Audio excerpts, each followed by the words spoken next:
Hey everyone, Dave here to let you know that we are doing some live shows in March and April 2025.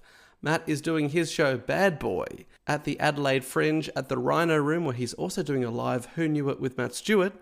Then we're both doing our stand-up shows at the Melbourne International Comedy Festival. Matt is on at Spleen, and I'm at the Improv Conspiracy with Sammy Peterson in our show, Dave Warnicky Dates the Entire Audience. And this is a new announcement. We are also doing a Do Go On, The Quiz Show, live at the Festival Club, one night only, Wednesday, April 2nd at 11 p.m. It's going to be huge with great guests from across the festival. Come out late and hang out with us, even though it's a school night. It's going to be so much fun. You can get tickets to all of these shows right now at dogoonpod.com. Come on down to Boost Mobile and turn your tax refund into 6 months of savings? Nope, all wrong. You're on the radio touting Boost Mobile's 5G network. You gotta use your radio voice, like this. Come on down to Boost Mobile and get 6 months free when you buy 6 months on our best unlimited plans. Now you go. This is just how my voice sounds. Just say it like you mean it. Okay. Plus, enter to win up to $10,000 and double your tax refund. Oh my. Requires upfront payment. Taxes and fees extra. Terms and exclusions apply. Visit boostmobile.com for full offer terms and sweeps details. Hey, folks, it's Mark Maron from WTF. Look, I've known Bill Burr for decades. In fact, I just had him on my show, but now you can watch him in his natural environment on the stand-up stage. Bill is coming to Hulu on March 14th with his hilarious stand-up special, Bill Burr, Drop Dead Years. Get Bill's provocative and unfiltered point of view on everything from marriage and parenthood to dating advice and, yes, dropping dead. See the new hilarious stand-up special, Bill Burr, Drop Dead Years, streaming on Hulu March 14th.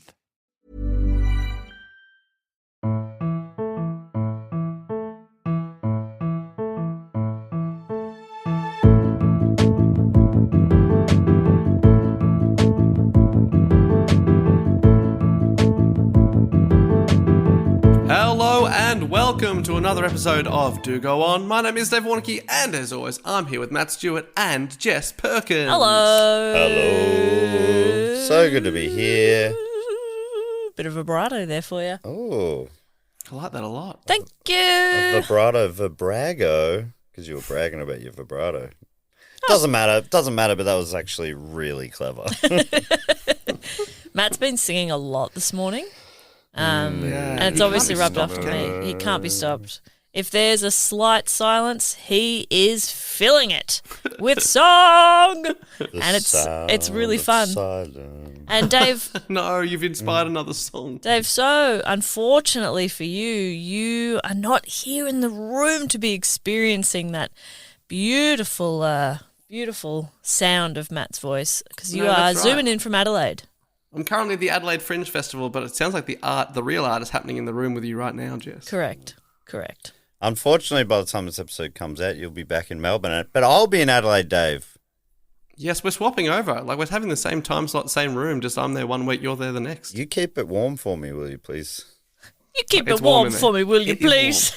You keep it warm for me. You guys, you won't be in the same city, will you? This isn't just like we just miss each other. It's like a scheduling. It was a decision. Yes.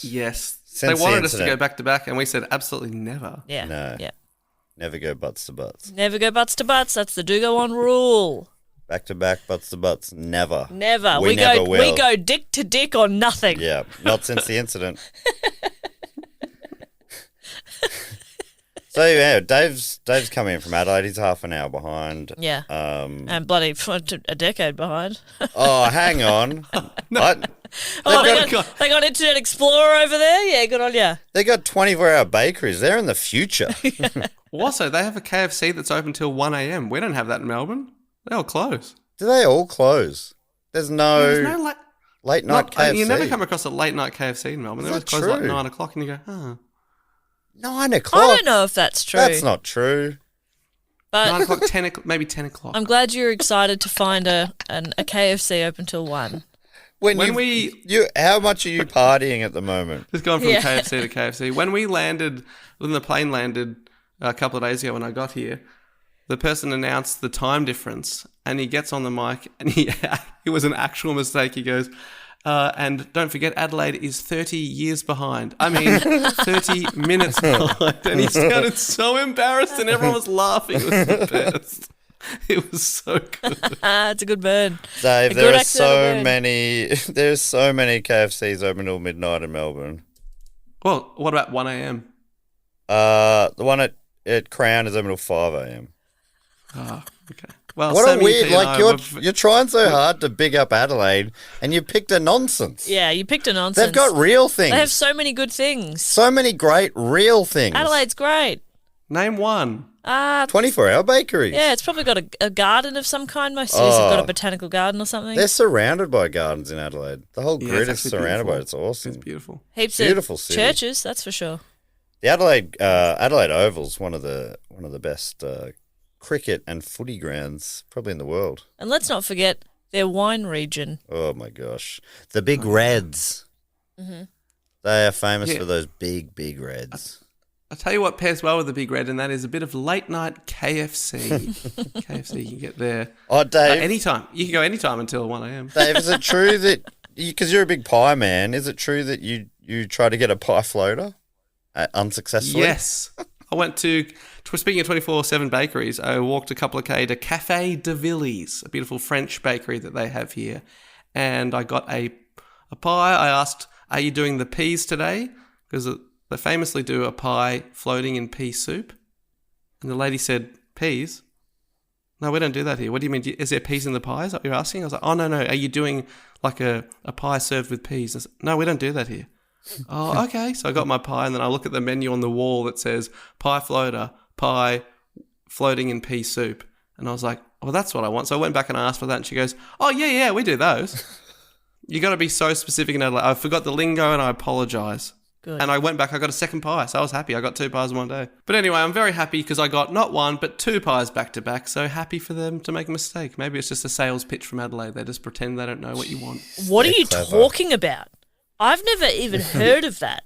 That's so interesting. I think it's because you said with peas. So she's just she's thinking of like just a serve of peas on the side. And she's like, I don't have peas. I only have pea soup. This guy's an idiot. Yeah. But also like, If you're known for the pie floater, which is pea soup with a pie in it, I would think you would say, do you mean, we do the pea soup, is that what you mean? You know, just to clarify? Anyway. Yeah. I wonder if she was being annoying on purpose or just oblivious. Just like, you asked in such a bizarre way to her. That she's like, obviously, that's not what he means. Yeah, I think you're probably telling the story a little differently. I reckon you walked in and said, peas, can I have some peas? Oh, give me a can of peas, please. She said, he was pronouncing peas piss. Peas, I need a can of peas. Can I have a can of peas? We don't do that Can here. of piss, we don't do that here. Oh, please, madam, can I have your finest can of piss? No, we've only got fresh piss here. So, okay. That's what I reckon happened. I reckon that's what happened as well. I think we've cracked the case. Dave comes in making himself sound like he wasn't there asking for piss. He's making it out like this woman's insane and bad at her job. But really, I think she handled it really well. Yeah. She upsold a man who was asking for a can of piss. She sold him a pie. She's good. Yeah, they're great at Café de Villiers. They're great. But how's their piss? Anyway, today we are here to do a report. Shall I explain how this show works? That'd be so good if you could. You'd actually started speaking before I even said what I was going to do. That'd be so great. Shall I yes, steal all please. of Matt's money and car and everything he owns? Stupendous. Perfect. Well, how this show works is we never interrupt each other, especially when there's technical delays. And one of the three of us researches a topic usually suggested to us by our fantastic listeners. We go away, we live in this topic, we absorb it, we bathe in it. Live, laugh, love the topic. We bring it back to the others, we tell them all about it, then they live, laugh, love the topic. Until we leave the room and they forget it immediately. And it's Dave's turn. Dave, we always start with a question. Have you got a question to get us on to the topic? Yes, I do. My question for both of you is, which 1970s/80s US sitcom was set on the MS Pacific Princess? Oh, Castaway. No, Gilligan's Island. Oh, no. No, because that wasn't set on a ship. Oh, on a ship. The Love Boat. It's the Love Boat. We're synced today, Bob, in both stupidity and timing. Why do we both think Gilligan's Island? Because he loves Gilligan's Island. He loves Gilligan's Island. And the rest. The rest. Because I don't. Love Boat. Yeah, I don't know many 70s and 80s Where sitcoms. am I hanging out on the boat? Matt had an unfair advantage there because he was alive in that time. He was in his late 400s at that time. Well, yeah, that's right. And that was, I imagine that is a show for retirees, and I was one back then. That was, Yeah, you come out of retirement to do this. Yeah. The Love Boat. We are all on a love boat. It's a love boat of sorts we're talking about today, but not that love boat. We're actually talking about the Acali, which is commonly known as the Sex Raft. What? Which was voted for by our Patreon supporters at patreon.com/dogoonpod. I put 4 great topics up, and let's be honest, the other 3 didn't have a hope. They didn't saw the word stand a Sex Raft chance. and went, I'm voting for that. Of course they did. Because our listeners, we love them. They're a bunch of pervs. Yeah, they're pervs. They're There are pervs. a few prudes voting for the other topics, but not many. Nah. Yeah, they're also virgins. We know that. All of our listeners are virgins, and they're like, if they talk about it, maybe I can finally understand what that means. What is it? What is sex? Dave, tell us. What is sex? Yeah. What? I King don't of the know. pervs. King of the pervs. You tell King us of the about pervs, it. that's right. I'm the Pied Piper of pervs, and let me play you a song. This one's been suggested by a few people. Thank you so much to This song has? Ariane. Yeah, the sex song, the Okay. perv song, but also the topic of the Acali, the Sex Raft, suggested by Ariana Key from Melbourne, McKenna Middlebrook from Newark, New York, Tash Morey, also from Melbourne, Zach Huntley from Brighton, and Henry Wilhoit from Yamhill, Oregon, United States. From Yamhill? That's fun. Yeah, or Yam Hill, maybe they say. Yamhill. This is incredibly vaguely familiar somewhere deep in the back of my brain, but absolutely no details are coming to me. So I'm very excited about this. I imagine it feels like it's the topic that jumps out to you in the hat. Yeah, when it's the probably people that. say, It's probably just that I've seen it. Do the Sex Raft. And I've probably gone, oof, not for me, thanks. I've never heard of it. I probably saw that in the hat and went, ooh, very unladylike. I couldn't possibly. Yes. I saw it and I went, oh yeah. Right. Oh, yeah. Fellas will love this. Can't wait to tell the fellas about this. Well, fellas, get ready. Here's my report. The man behind the Acali is a guy called Santiago Genovez. Oh, my God. I love him. Yep. Great name and quite the character. He was born in Spain on New Year's Eve 1923, but he grew up in Mexico where he became an anthropologist working out of the National Autonomous University of Mexico. In the 1970s, Genovez teamed up with a well-known Norwegian adventurer and ethnographer called Thor Heyerdahl, or Thor Heyerdahl. Heyerdahl was already famous because in 1947 he led the Kon-Tiki expedition, which could also be its own report, but I'll give you a couple of paragraph summary.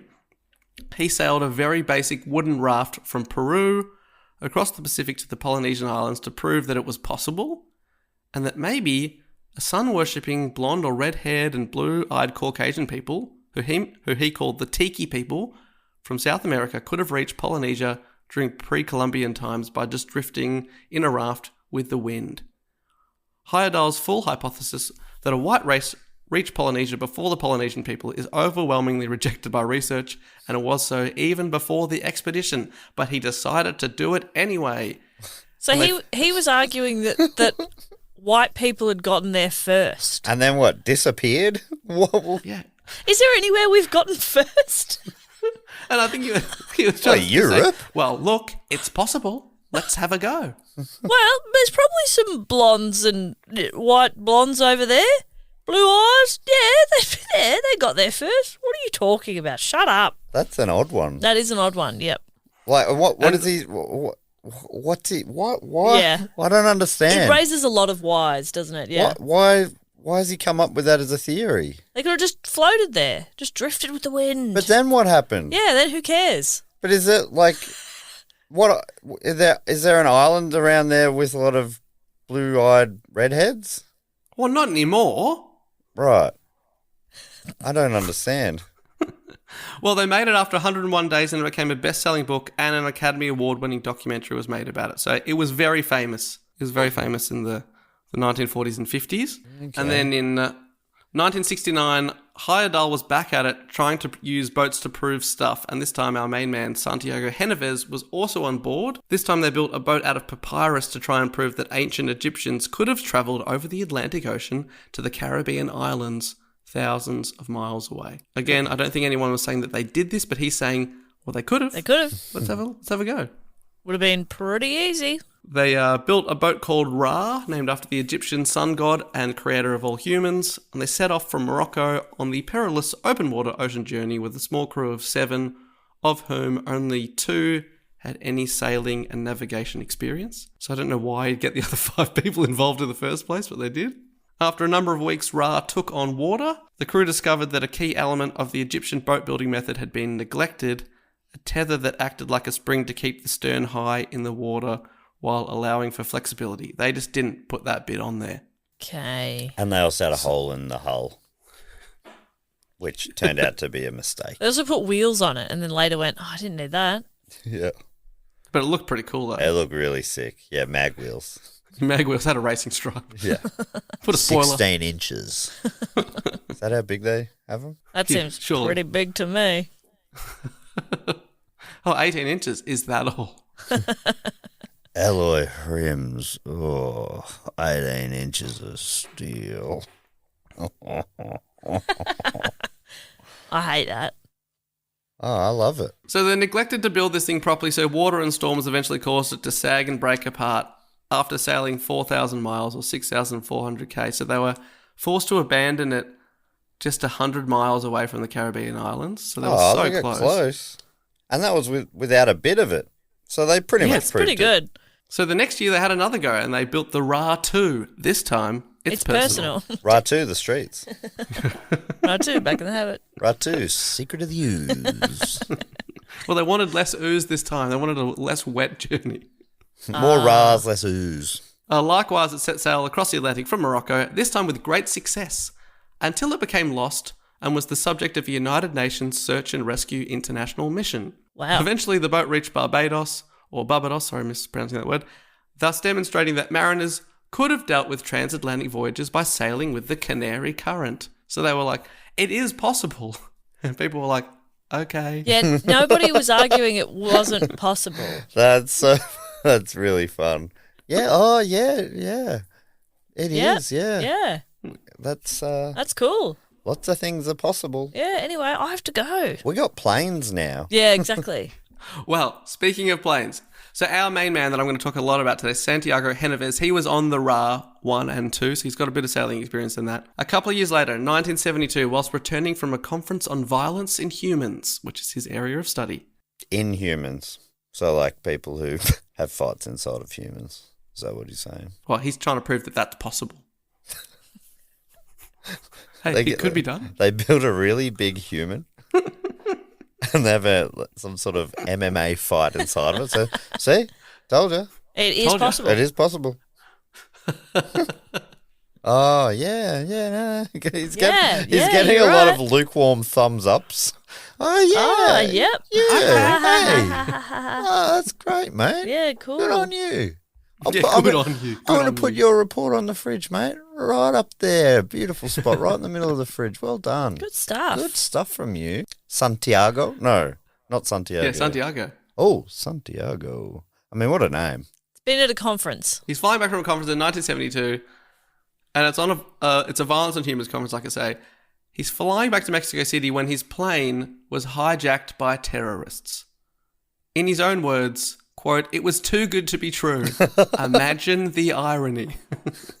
He was a man wanting to study violence in humans, and he was being hijacked. Violently, or were they being quite nice about it? Well, I think they had weapons. But were they... Yeah, okay. the threat of violence. I got a couple of weapons right here, mate. I don't think it was ironic though. I don't think he's quite nailed that. Look at this. Look at this. Funny coincidence. You can karate chop Matt at any moment with these weapons. You got a license for those? Talking about my boobs for the listeners. Kapow, kapow. Whoa. Whoa. Couple of nunchucks there. So he was being hijacked and he was pretty stoked about it. The plane was taken to Cuba, and when the hijacking was over, unfortunately he didn't go into details about what happened, but he thought if only he could recreate those conditions in a scientific setting where he could safely observe, then he might be one step closer to answering a question that had plagued him his entire life. And that is, why do people fight? It's not, what's it like having a friend? God, he's a child of divorce, isn't he? Why do people fight? Why do they fight? Why can't we all get along? Mummy, Daddy, please. Nah, 2 Christmases, 2 lots of presents. Yeah. He's doing just fine. And hopefully happier parents, Yeah. They weren't good together, mate. Yeah, that's okay. Staying together for the kids, I'm just not so sure.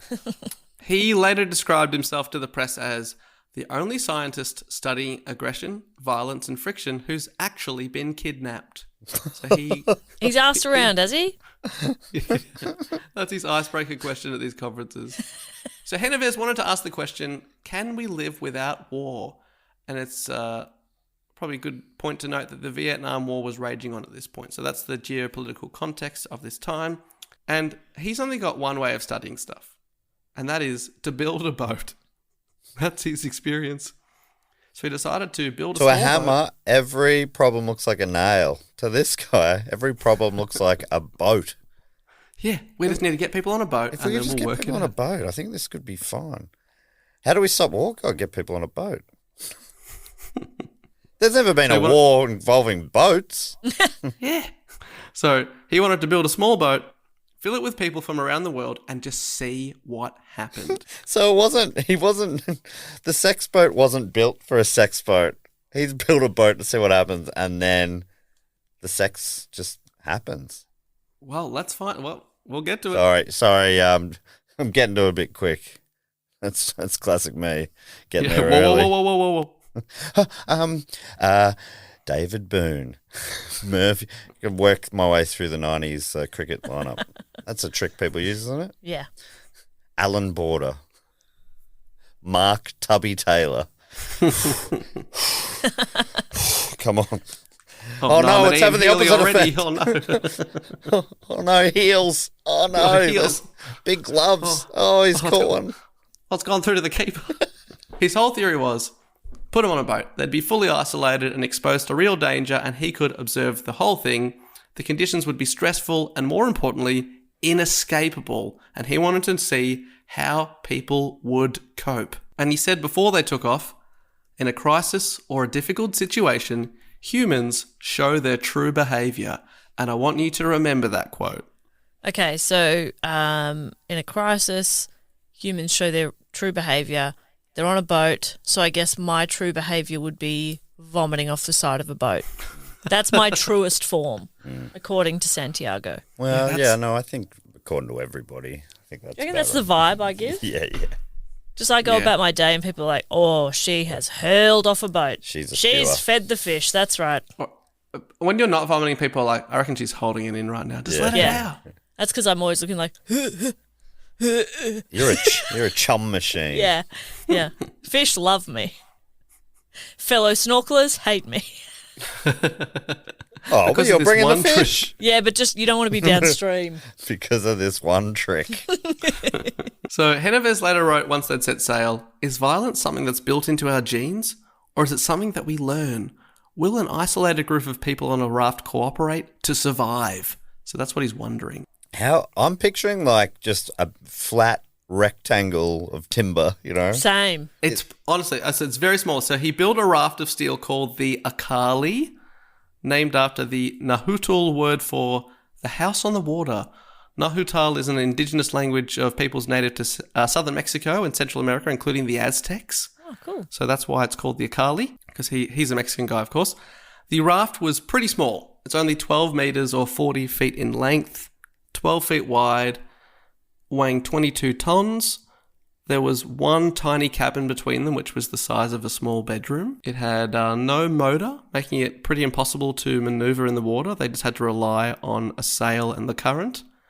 It's been described as like a tin can of sardines. That sounds terrible. How many sardines are they squeezing in? 2. Phew, that's a small tin can. Yeah, it's not very big. So there's 2 passengers on this boat.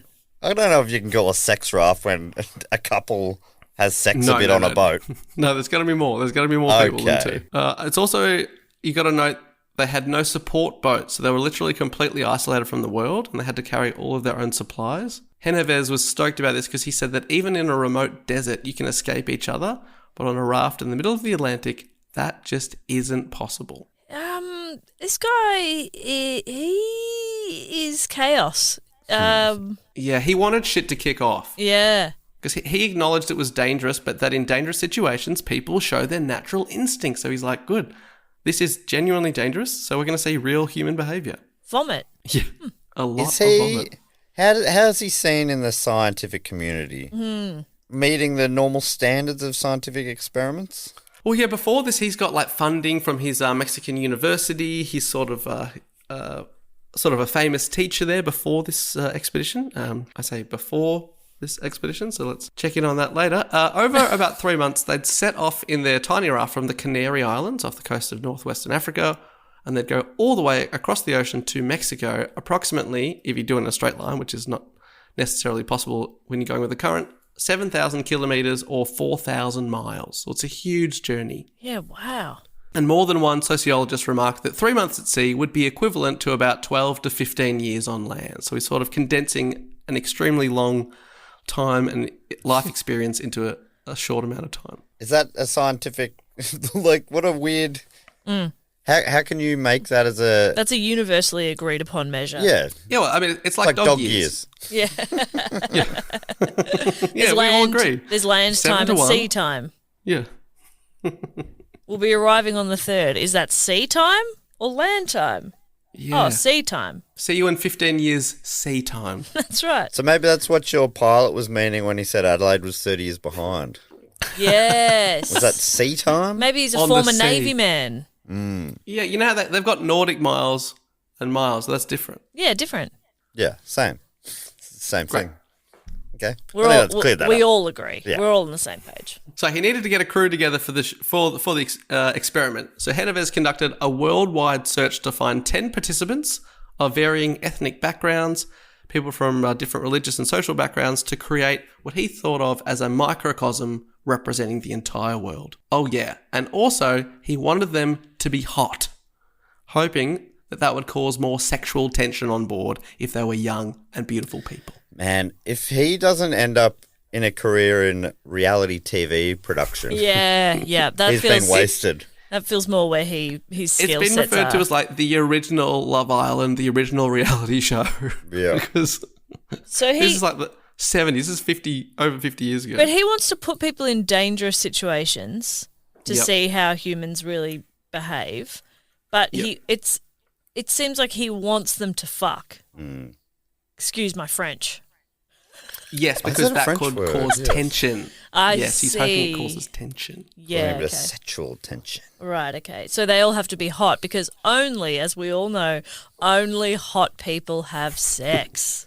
Exactly. Yeah, I've never seen uggos with kids. Never, never, never. So yeah, why not just have everyone who's like equal, a whole boat full of fives? Yeah, that's right. You just gotta have To the same them, it's scale. just gotta- That's all yeah. you need. It's also quite subjective, don't you think? I mean, there are people that we all go, yeah, okay, no, I see that. Hey Dave, your dream of doing a live podcast on international waters? That'll be a boat full of fives. Oh no, unless it's our listeners. I meant the three of us. Oh, I thought yeah. you were saying listeners included. I They're was doing throwing a lot shade. of the heavy lifting us up to fives. Yeah, that's the- true. We must average be- is average brought is up. up to We fives. must be getting some mega hotties in the crowd. Jeez. Well, all of our Christ. listeners are hot. That's true. But we what is are, across the board, threes. Threes, If we get yes. I was going to say, if we're a 1 and they're a 10, we get an average of 5.5. It's pretty good. Yeah. That is pretty good. I wouldn't say we're ones. Well, one of us is. Thank you so much. I always thought of myself as the one. People often ask me. I'm the one of the podcast. People ask me all the time, have you met the one? And I say, absolutely, I work with him. He's hard to look at. He's hard to look at, but he is a lot of fun. He's a lot of fun, the one. Yeah, made for audio mediums. Media is the word, isn't He's it? a lovely guy. I could call him right now, I say. Not video call. Certainly not video call. I wouldn't put you through that. Oh, God. Ugh. Voice of an angel, though. Yes. Face of a demon. One of the ugly ones. Not one of those hot demons. Not one of those hot demons. Oh, God. Hot demon. Sign me up. Hotdemon.com / log in. I don't know why I find that so funny. Because Dave said sign me up. So now I'm imagining he has signed up and now he's logging in. It's a hot demon. What does this website do? I'm crying. Yeah, I'll pay a subscription to Hot Demon. Yeah. What do you get for that? What's the service? Yeah. You get a hot demon. I mean, it's not a place for hot demons to meet other demons. It's you get a hot demon. Yeah. It's a monthly. I'm really lost right Sorry now. for what I've done here. I feel lost at sea. Oh, I feel like I'm going to throw up. That was good stuff for me and me alone. Lost at sea. So, he wants 10 people from around the world, and he placed advertisements in several newspapers around the world, and this is what he wrote. Expedition leader looking for volunteers to sail on a raft across the Atlantic. Duration, 3 months. Males and females. Preferably married, but participation without spouse. Age 25 to 40. Write letter and curriculum vitae to this PO box. Applications will be kept confidential. If I saw an ad that said preferably married, but your spouse isn't coming, I'd be like, that seems weird. Oh, I missed that. So You're traveling married without your spouse, but preferably you are married. Yeah, that's weird. That's weird. Yeah, so he wanted them to be married and even have children if possible to make it even more difficult for them to be away. So you'd be missing your family. So again, True, because an unmarried person couldn't possibly have anybody that they value or that they might miss. And what's the idea of like a blind test or A/B testing? Like it feels so manufactured. Yeah. Every element of it. Shouldn't it be more randomized than this to get any sort of proper results? Yeah, we think so, but no, he wants to guarantee some fireworks. But also, I dropped out of science as early as I possibly could, so I'm not saying I have any idea what I'm talking about. Science repulses me. Yeah. Much like you repulse science. Yeah. Science can't... We're diametrically opposed. That is the word. It is a word. Yep. Well, and then it is the word. So, despite that pretty vague and, like we are saying, weird advertisement, he received hundreds of applications around the world. Then did it say hot? Did it say we want you to be attractive or? No, but then he's like, send a photo. Send a photo on your measurements. Yeah. 32, Amazingly. 42, 83. Ooh, hubba hubba. I never know what those numbers are meant to be. Yeah, they're the sexiest. My measurements are 69, 69, and 4. Oh, you really taper down, don't you? Yeah, the hourglass. Ooh, very top heavy. Real triangle. Actually, it makes no sense how you can walk. I can't stand. I'm a dreidel. They're those spinning tops. Ah, got it. Thank you. Of Jewish culture. Yes. I believe. Oh, I hope so. Should have just said I'm a spinning top. But they don't quite have the same sort of blocky top half. Someone out there would have really appreciated that. Yeah. You're a spinning top. I'm more of a spinning bottom. Bit of fun. So these are the 10 people he picked. These are the 10 people. And there's some more information on some of them than others. So some of them I'll just really vaguely skip over. But these are the people. So on board, we've got, of course, our main man, Santiago Genovese, he's 49 years old at this time. So he's the oldest on board. Okay, of course. The guy in charge. Then we've got Maria Bjornstam, who was a Swedish 30-year-old lady. She was captain of the expedition. Genovese said she was the first woman in the world with a professional sea captain's degree, and she was also Sweden's first ever female captain. And out of all the people, Genovese actually sought her out specifically, travelling to Sweden to ask if she would captain the expedition. She said, okay, that sounds pretty fun. And she signed up. So she's in charge of the expedition. She's the first female captain. Yes. And This is what year? 1972. Well, that's in Sweden's Navy, and the first one with a professional sea captain's degree, I think, anywhere in the world, according to Genovese in his writing. And this is 1972. Wow. And that was why he went out after her specifically because she was a woman captain? Yeah, that's right, yes. And I'll talk about that in a minute with what tasks everyone was given. Sexism goes back a long way. Women getting jobs just for being women. Isn't it? It's just, don't you think? I don't know. It's just really disheartening to hear that it's been on for so long. Yeah, oh, no comment on this, Jess. I bet you wouldn't. That is privilege. Your privilege is deafening. I only have this job because I'm a woman. Yeah. And I'm not good at it. Yeah. But you are also the captain, so... Yeah. Mm-hmm. First female podcast captain. So that's Maria. Then we've also got Jose Maria Montero Perez, who was a 34-year-old Uruguayan man. He's an anthropologist himself. He was a former student of Genovese, long hair and a beard. On a questionnaire, he was voted the most attractive man on the raft. Okay, who's filling out that questionnaire? That's full on and weird. Everyone on the raft had to fill out this questionnaire. Who's the hottest? That's weird. You'd be having second thoughts about what you're up to, wouldn't you? Totally. I'd be like, oh, for a second I thought I was here because of a set of skills I have, but I think it's a different set, if you know what I mean. Mabaps. Mabaps, yes. Mabaps. Who's, isn't a top footballer in the world, Mabaps. Is that right? Mbappe? Well, speaking of French people, the next person is from France, Savane Zanotti. She was an experienced lady, 32 years old. She was an experienced scuba diver responsible for conducting a study on pollution on board. So there's also these other sort of side quests that they've been given, these side scientific studies, because they're going on this epic journey. But she's chosen because she's an awesome scuba diver. Then we have a Greek Cypriot man, 37 years old, called Charles Antoni. He operated the radio on the raft. There's 2 radio operators. He's one of them.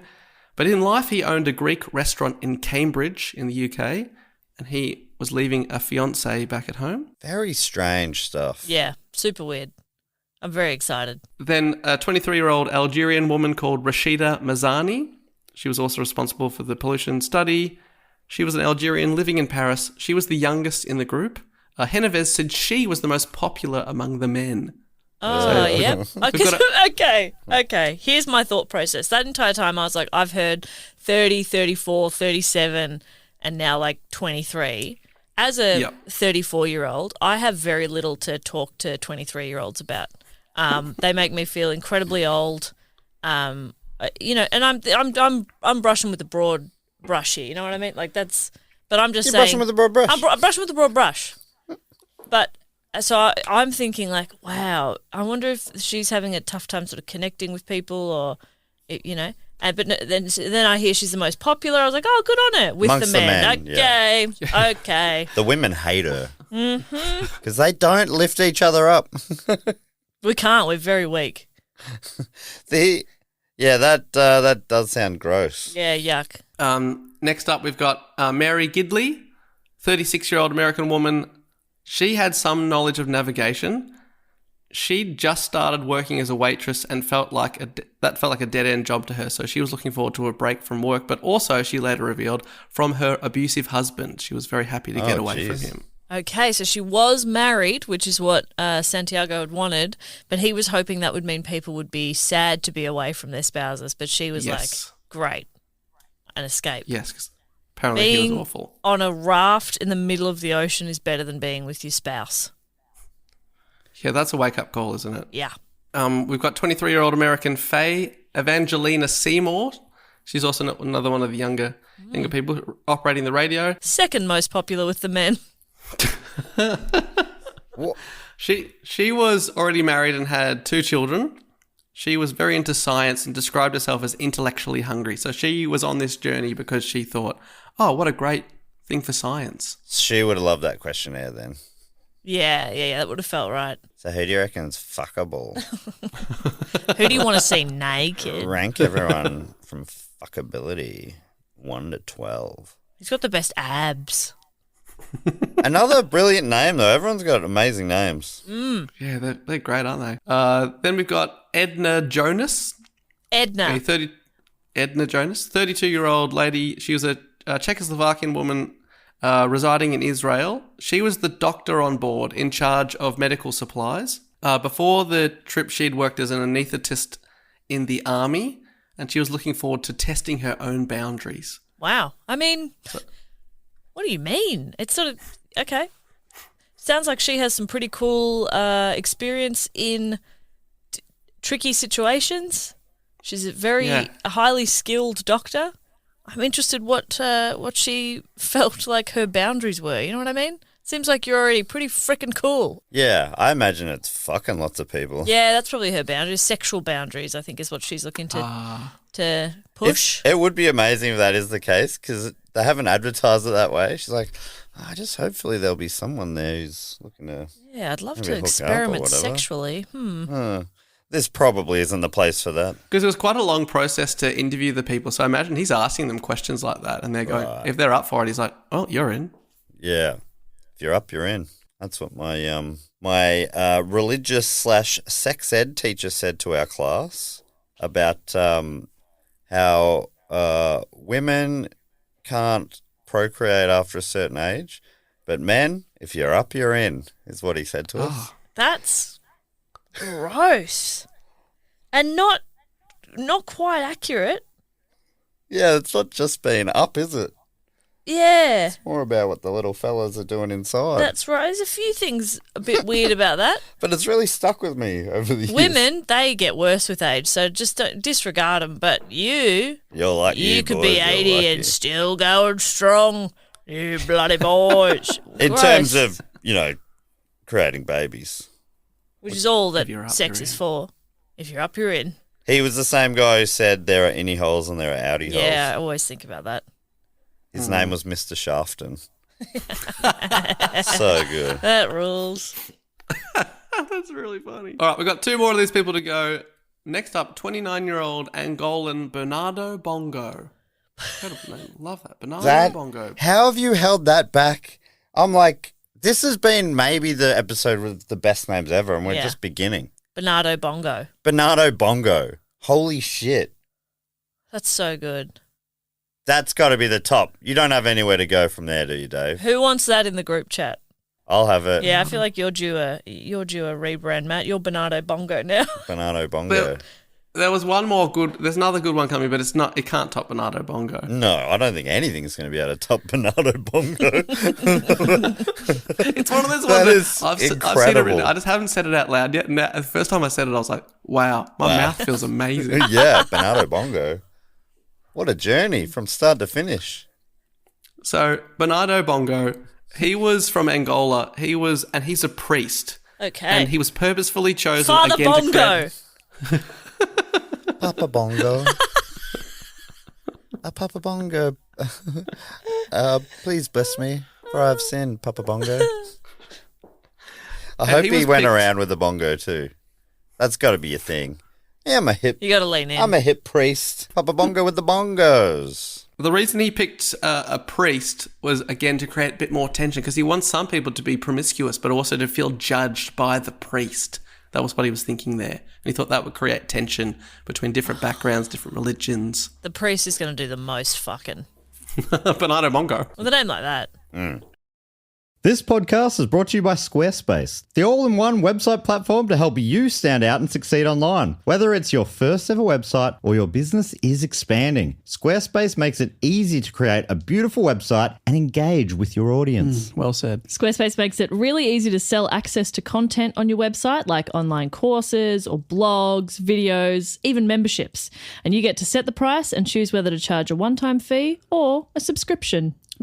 So if I set my fee for $1 million and I've made one sale, that's $1 million for me. That's correct, Dave. That is very basic maths. Well said. Squarespace makes it easy to connect your social and multimedia accounts to your website in a few clicks. Sellers can also sync their product catalog directly with Instagram, Facebook, YouTube, and Google to make it even easier for customers to make a purchase. Speaking of purchases, whether it's for $1 million or for 1 cent, Squarespace Payments is the easiest way to manage your payments in one place. Get started in just a few clicks and start receiving payments right away. Head to squarespace.com/dogoon for a free trial and save 10% off your first purchase of a website or domain. Squarespace.com/dogoon.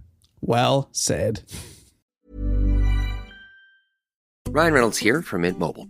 I don't know if you knew this, but anyone can get the same premium wireless for $15 a month plan that I've been enjoying. It's not just for celebrities. So do like I did and have one of your assistants switch you to Mint Mobile today. I'm told it's super easy to do at mintmobile.com/switch. Upfront payment of $45 for 3-month plan, equivalent to $15 per month required. Intro rate first 3 months only, then full price plan options available. Taxes and fees extra. See full terms at mintmobile.com. And the final member of the crew, 29-year-old Japanese man, great name, Asuka Yamaki. Ooh, that is good. Name. Now, he joined as photographer and cameraman, thinking that he was just there to document the trip. But once on board, he realised that he too was being observed as part of the experiment. By then, it was too late to turn back. He was like, hey, I'm just the hired help to be a camera guy, aren't I? And then he found out, oh no, he's watching me. I've been picked for a reason. Whoa. And he figured that out before everyone else did? Well, everyone else, like, they know they're there for a scientific study. Right. They know what's going on, but he thinks, I'm here to film the study. And then he's like, oh, I am the study. That's weird. Do they know what the study is? They all know that he's studying violence and stuff? Yeah, they all think it's violence in humans. And they think, oh, that's quite interesting. Yeah, I'm happy to be a part of that. I wouldn't be happy to be a part of that. No. Hey, would you like to come be on a boat? Not a good one, just a raft where you get quite seasick. And we're just going to see what violence kicks off. Yeah, and you'd be assuming, oh, well, they picked me. I'm not a violent person. Are the other people they've picked, are they? Yeah, is it just going to be a bunch of hardened criminals? Yeah, I mean, there's no way I would ever agree to do this. No. It sounds insane. Am I getting 3 months shanked? at sea, you can't steer a boat. What are you doing? Absolutely not. No way. There's no, like, support boat in case you start sinking. Like, you have to put up the distress signal and hope that someone saves you. Like, it's scary stuff. Absolutely not. And there was a reason he chose who he chose. This is what Henneves wrote in his diary. He said, scientific studies of monkeys show there is a link between violence and sexuality, where most of the conflict amongst male monkeys is access to ovulating females. To verify if it is the same for humans, I have selected participants who are sexually attractive. And because sexuality is linked to guilt and shame, I have placed amongst them Bernardo Bongo, a Catholic priest from Angola, to see what would happen. Wow. This is this is a reality. This is like faux science, reality TV show stuff. But yeah, it's a bit like when we did the episode on space cadets, and in the recruitment process, there was a lot of psychological testing to make sure that the people were the right kind of people in terms of susceptibility, but also that they could take a joke, and if that they're a bit of a punchline, they're going to be okay with that. And then you're like, no, you're just getting idiots. You're saying all that, but you're just getting idiots. Right. And this guy is saying he's made sure they're all attractive, but what? Just to him though, right? Yeah, that's what I mean. Like, Yeah, true. Very true. Is this going to be about just him fucking around? Probably. It's going to be fucking and sucking on the high seas for this scientist. Scientific sucking. Is that what the report ended up being called? Yeah, is that what we could Sucking call this for episode? science? Sucking for science. So the main purpose of the study was violence in humans, like I've been saying. It also had a slight examination of sexual behaviour as a minor part. But of course, the press grabbed onto this part alone and instantly dubbed it the Sex Raft. It was also referred to variously as the Raft of Love, the Raft of Passion. One headline read, "The Captain Who Wears a Bikini," and another one, "Love Raft Orgies." Because she's a woman. Yeah. I guess she's also wearing a bikini. Does she wear a bikini? Well, I mean, as bathers, because otherwise that's bad journalism. If she wants to go swimming, yeah. Oh my God. Is that, I don't think, does the Swedish Navy, is that what they give their army people? That's their uniform. Is that their uniform? Is that what they the give Swedish their army Navy, people? is that what they give their army people? Oh yeah, that is what they give the army people. To sound like you were trying to do an impression of how someone would speak. Yeah, so it is official Swedish Navy bikini. Yeah, like it was yellow and blue. Sick. So the media were having a field day. Genovese himself was referred to as the sex professor. Oh, yeah. Professor Sex? Oh, yes. Professor Sex Xavier. Nice. But all this sex stuff only happened after they left, like all the stuff in the press. So it was only after they were on board. They didn't know that the press were reporting on them in this way. They left with noble intentions, thinking that they were part of this big scientific study. But they're now at sea. They all met at the Canary Islands for the first time on May 11, 1973, and then took off the following day. The articles start getting written, but they don't know that they're being betrayed. Oh, man, this is going to ruin some lives. Feel it. I can feel it coming. So what was it like on board? Well, in order to make the journey even more isolating and potentially fractious, no distractions were allowed on board. They weren't allowed to read.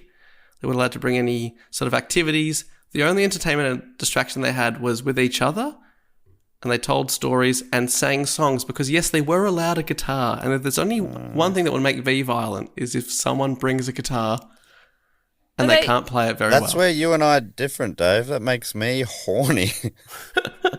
Surely they can bring their Nintendo Switch. Sorry, and their Nintendo Switch. They're allowed to play their funny little games where a bear inherits a castle from his uncle. Stop it. You're so good at coming up with games I would 100% play. I know. I need you to start making these games. That frickin' rules. What's his uncle's secret? There's got to be an uncle's secret. Yeah, Dave's not going to give it away now. And you also get to marry the town psychologist. Yes! Did I mention the farming elements? Farming and foraging? How exciting. Can I fish? You can always fish in the games too. You can always fish, yeah. And also bears love fishing, don't they? Yeah, and then you sell it all and that's how you make some money to buy other stuff. It's exciting. That sounds like a great game. Is that the genre of gaming called cozy gaming? Yeah, Bob? Basically, yeah. Basically. Dave's very good at coming up with fake cozy games. Ooh. That could be a good question on Who Knew It. Which of these is a real cozy game? Oh, good one. Yeah, it'd be great. We'll come up with one like a hedgehog opens a magic shop. See how good he is? I'm going to have Dave on that episode. He just riffs him. He's so good, and I'd play the shit out of that. You'd love it. You just like you're upgrading your shop so you have more stuff in it. Oh, that's good. And then you get to learn like tricks. Yeah. New magic tricks. Meet the people in the town. Decorate your house. So cute. Marry the town doctor. Marry the town doctor. I've done that. I've married the town doctor. I know you have. One time I married a werewolf. Wow. Who runs a bookshop. Pretty exciting stuff. What the heck? So what he's saying isn't even ridiculous. No, it's not. That's what I mean. He's actually, he understands. Right. He's very good at it. So back to the raft. They got no distractions, and in order to have them lose their inhibitions and be open about everything, everyone had to go to the toilet in the open. It was a little seat with nets all around it, just hanging over the edge of the ocean below. Wait, just shitting into the sea? According to camera guy Esuka, when the waves were big, they would wash your bottom directly. It felt so cool and nice. But at night, it could be really cold. So everyone's sitting around having a conversation. You say, sorry, excuse me for just one moment. You go over a couple of feet away from them, sit on a toilet seat, and maintain a conversation while going, hey. Yeah, you just hang your ass over the side. Jess, if you're heaving like that, I think there needs to be something looked into, your technique or maybe your diet.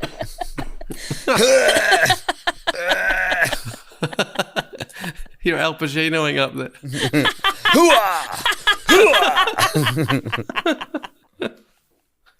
Oh, sorry, I've got to go for an Al Pacino. Yeah, got to see a man about an Al Pacino, if you know what I mean. Do you think, is that, that Regurgitator song, do you think that's about this experience? It starts by going, every day I shit into the sea. That's probably what it's about. Seems strange, but it doesn't mean much to me. Is that about this? Yeah, because at first it seemed strange, but then now they all just got used to it. And so that was to then, what was the purpose of that again? To lose all inhibitions in front of each other, just be completely open. Okay, got it. According to the Dr. Edna, it just made, for the first couple of weeks, people extremely constipated because no one wanted to go, so she had to give out lots of medicine. That's why they were making those sounds. They were going, I don't want to. This is sounding more like, what was that bonus episode you did ages ago, that college experiment about prisoners? It's a bit like that. Oh, yeah, Jess did the Stanford prison experiment. Yeah, that's right. Yeah, it's very pseudoscience-y. Yeah, a bit of morally questionable in some ways. They also bathed in a little netted area that meant they could get into the ocean without fear of being left behind by the raft. So you just get dragged along for a bit. I guess the raft probably isn't going that fast, is it? But the net would be shark-proof, I'm sure. Yeah. Yeah, shark-proof net. It doesn't. Sharks can't get it's not like you're just hanging out there like a fish lure. Yeah. Yeah, just spewing up, chumming it up. So they set sail or were towed out with a large group of people and media watching as a big event when they're leaving the Canary Islands. As they were being towed, Captain Maria, so the Swedish captain's boyfriend, Olaf, radioed and demanded to speak to her from a nearby ship that was following them. A recording exists of this exchange, and he said, Maria, no one has read the contract. It says that you have to give up your mind and your body to Genovese. Does that sound like a scientist to you? Yeah, Jesus. Wow. No one read the contract. Well, she said, don't worry, I didn't sign the contract. And they had this long back and forth where he asked her not to go. He's like, I've got a bad feeling about this. I don't think you should go. And he even said, it's the raft or it's me. Whoa. And she chose to stay on the raft. Well, they've already taken off. Bit late. Yeah. But he's following in her boat. Yeah, that is weird. It sounds like, well, we don't know how this is going to end up, but it sounds like he was probably right. But a bit weird to make an ultimatum like that. Sometimes you're not. It's not that she was picking the raft over you. She was just picking the thing that wasn't giving her an ultimatum. Yeah, it's easier just to stay here. So it's a bit of last-minute drama, but they made it out to the current. They were dropped off by the towboat, left alone, and found that the waves were much choppier than expected, and people suffered horrific seasickness. Awesome. And they took it in turns. 24/7, two people were in charge of keeping watch and quote-unquote steering. You can't really steer very much, but they're just in the little viewing cabin so they can watch out for any approaching ships or anything like that. On the raft, Genovese decided to give the key roles and the power to the women on board, for example, the captaincy to Maria, and he said what he called the menial jobs to the men. He said to reflect society's changing attitude to women and how they were becoming more and more equal. But really, it was probably in the hope of creating more tension. And also so funny to be like, they're becoming more equal, so we're going to make them the superiors. Yeah. Doesn't that reflect equality nicely? By just flipping it the other way. Very weird. He pondered in his diary, I wonder if having women in power will lead to less violence, or will there be more? Will the men become frustrated and try to take over the power? So, that's the patriarchy talking to him, man. Women can be violent too. Women can be whatever they want. Such a nonsense. Sorry, Jess, I'm talking. And I'm sitting here quietly having a sip of water. Sorry, Jess, shut the fuck up. Jess, please. You're getting a little flustered, a little irate. This guy sounds like a nightmare. Yeah, imagine working with one of those. Yeah, Jess, I'm dealing with it as best I can. If you could please calm down. Sorry. You're getting hysterical. I must feel my period. Are you? Yeah. Are you? Are you? Wait, are you? Wait, are you? Sometimes the most obvious answer is the correct one. So they're completely alone out there now. They're floated away from all civilized society. They're just out on the waves. The only outside contact in or out was every 2 days they got a weather report radioed to them. And Genovese sent out an update about the situation on board once a week. But apart from that, they're completely alone. It's just the 11 of them. He also gave out these onboard confidential questionnaires to fill out, giving them to all the participants once a week. He asked them things like, who annoys you most on the raft? Or who do you feel the closest to and why?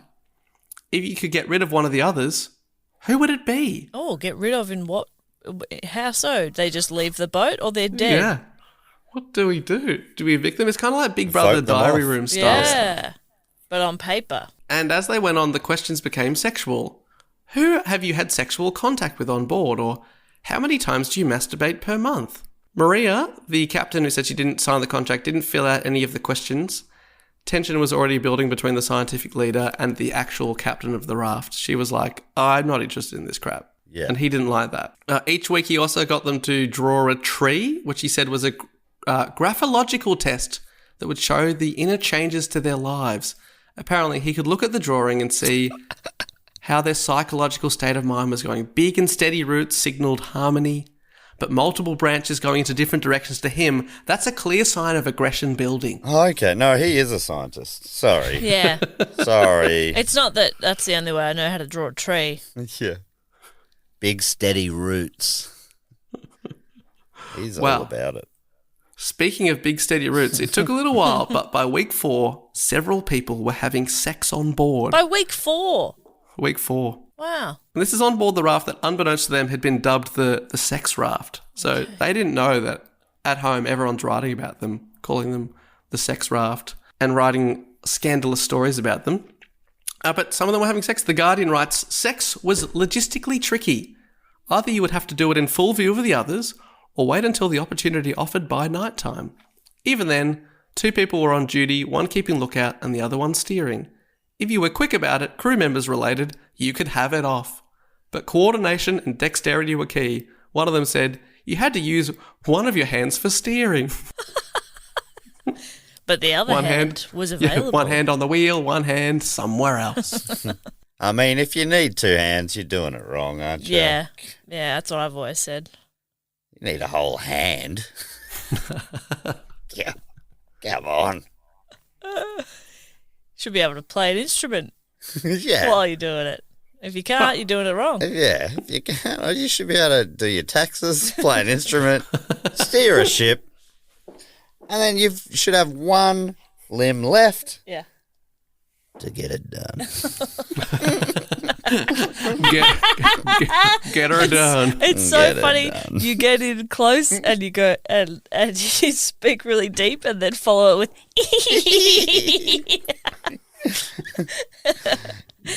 and get it done. So they slept literally side by side on the floor of the cabin, packed in like sardines with a little sleeping bag each. Asked how many people they slept with while at sea, Dr. Edna Jones later recalled with a laugh, many, everybody. But it wasn't an open 24/7 orgy like the media were writing about it being, just that some people were doing it. Okay. Right, but Edna in particular had sex with everybody. Or was her joke that they all slept in one room and so therefore she's saying I slept with everyone? Or has she fucked around? She definitely banged at least a couple of people. Nice, good for you, Edna. Good for you, Edna. But it wasn't until day 84, once they had made it to the Caribbean Sea, that they heard over the radio that the newspapers were reporting on the quote-unquote sex raft. And it was at this time that because of this, Genovese's home institution, the National Autonomous University of Mexico, where he'd been working for over 20 years, came to distance itself from him. A fact that he learned over the radio broadcast. And it was like a statement was put out distancing themselves from his science, and it was signed by all his colleagues, and he was absolutely gutted and devastated that they were saying, nah, this science is wrong. Oh. Well, I mean, he didn't know.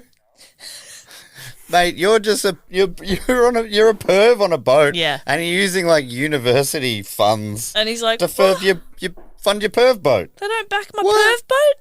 What? Come on. What's the point of being an academic if you can't be a perv? What? Just because I got all these people who I'd try to make them all fuck in a place that they can't do it privately, so I could always look if I wanted to. Oh, that's not science? I didn't even let them have a toilet. They just have to shit off the side of a boat so Which I I can like to it. watch as well. Oh, okay. I'm the perv. Oh, great. God. Jeez.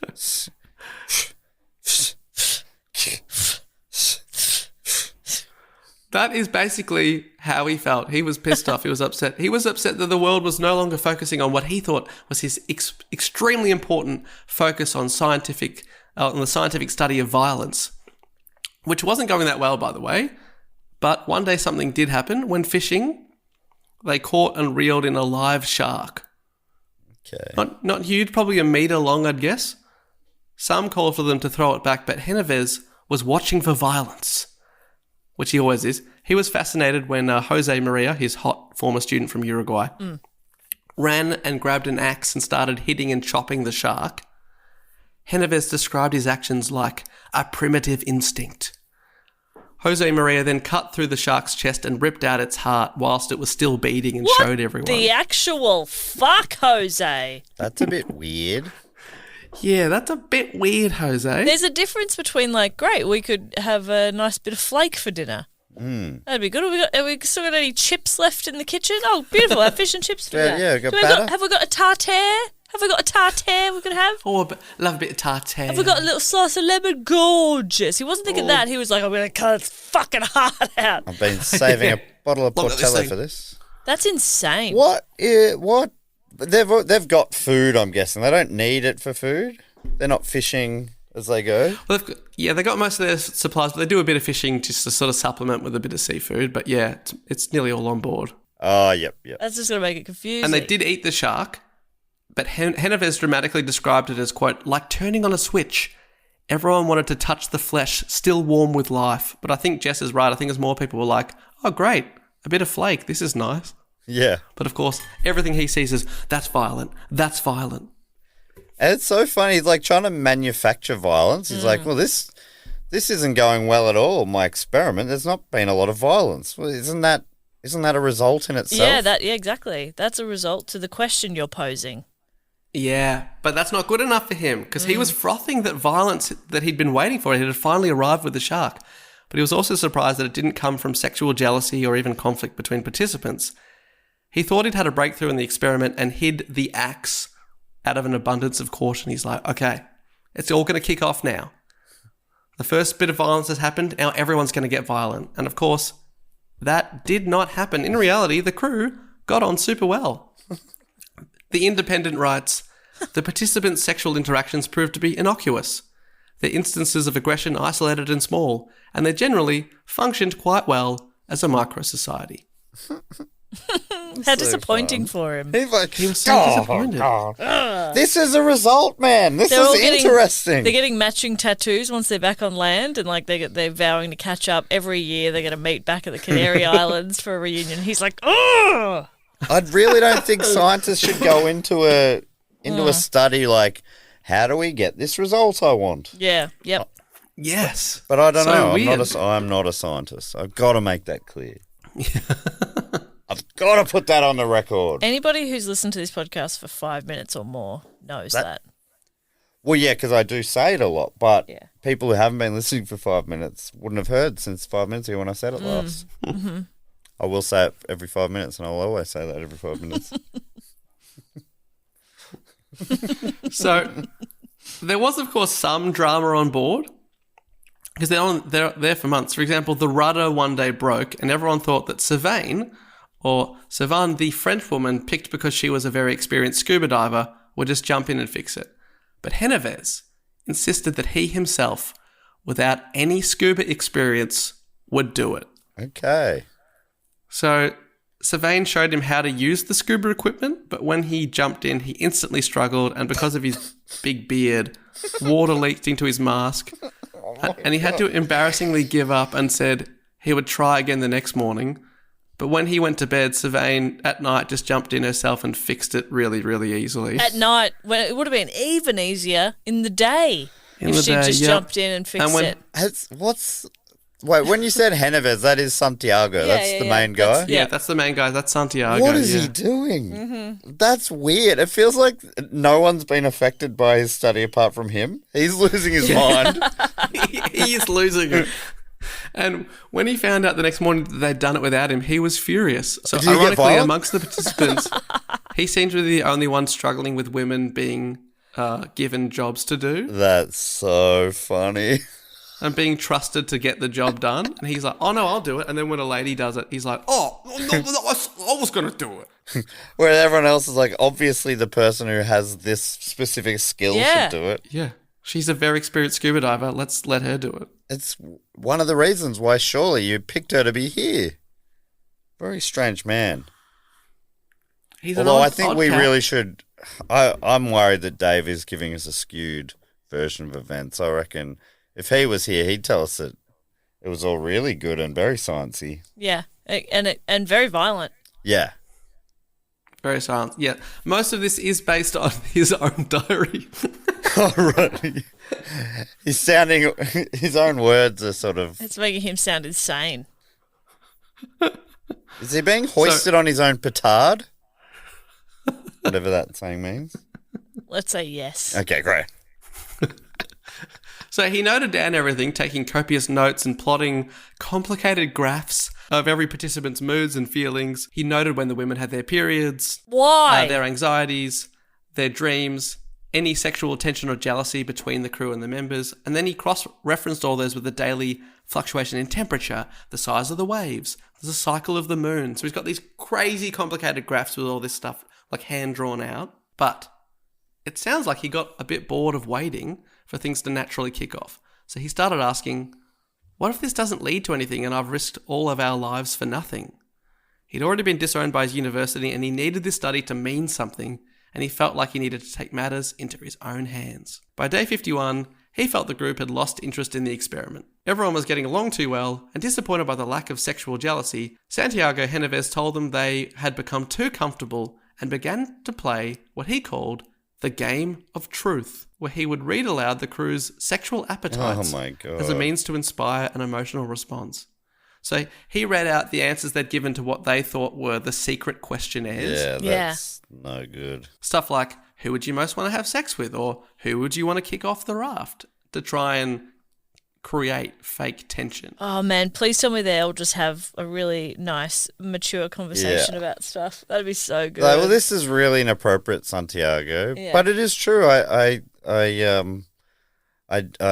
did have a tough time with you, and that's why I said that you would be the person I want to kick off. But I wasn't in a reasonable frame of mind at that point, and I'm really sorry. I had no idea that you would ever hear about this. And upon reflecting on it, I think what it really comes down to is just a difference in communication styles. And I think I've actually since been sort of working on being more in tune with how you communicate, how I need to communicate. And personally, I think we've been getting along even better since. But I'd love to hear your thoughts as well on that.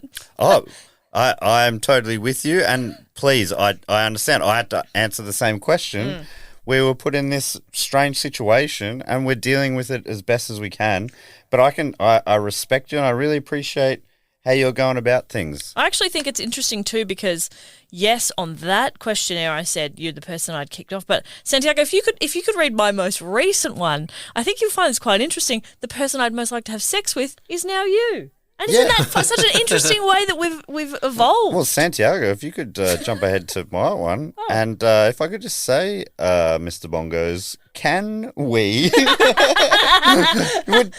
Should we retreat to the net? I'll meet you in the net in 5. So something like this? Something like that. Is that what happens, Dave?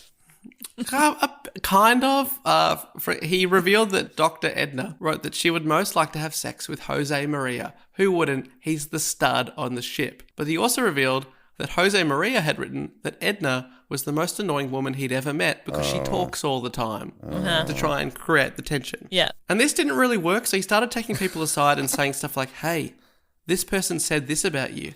How do you feel about that? Maybe you should take some action, like literally encouraging them to confront each other. Hey, I'll show you where I hid the axe. Like, do you think he'd be happy if somebody died on this expedition? He's like, now we're getting somewhere. Yeah, remember, he was happy when a hijacker pulled a gun on his plane, Yeah. so I think so. Yeah. Because it's very bizarre that, like, if the violence does happen now, what does that prove? Exactly. That proves that he can start a fight if he manipulates people enough. Yeah, I don't know, it's what like, is that proving? If you punch someone in the face, they might punch you back. What does that mean? Yeah. The less they take the bait, the more interesting it is. It's like, there's something about being on a raft that just makes people really placid if they're hot. Yeah, a bunch of hotties on a raft. They have a great time. It's only if they have to shit in public. American lady Mary Gidley claims that Genovese, unprovoked one day, just threw a bucket of water in her face.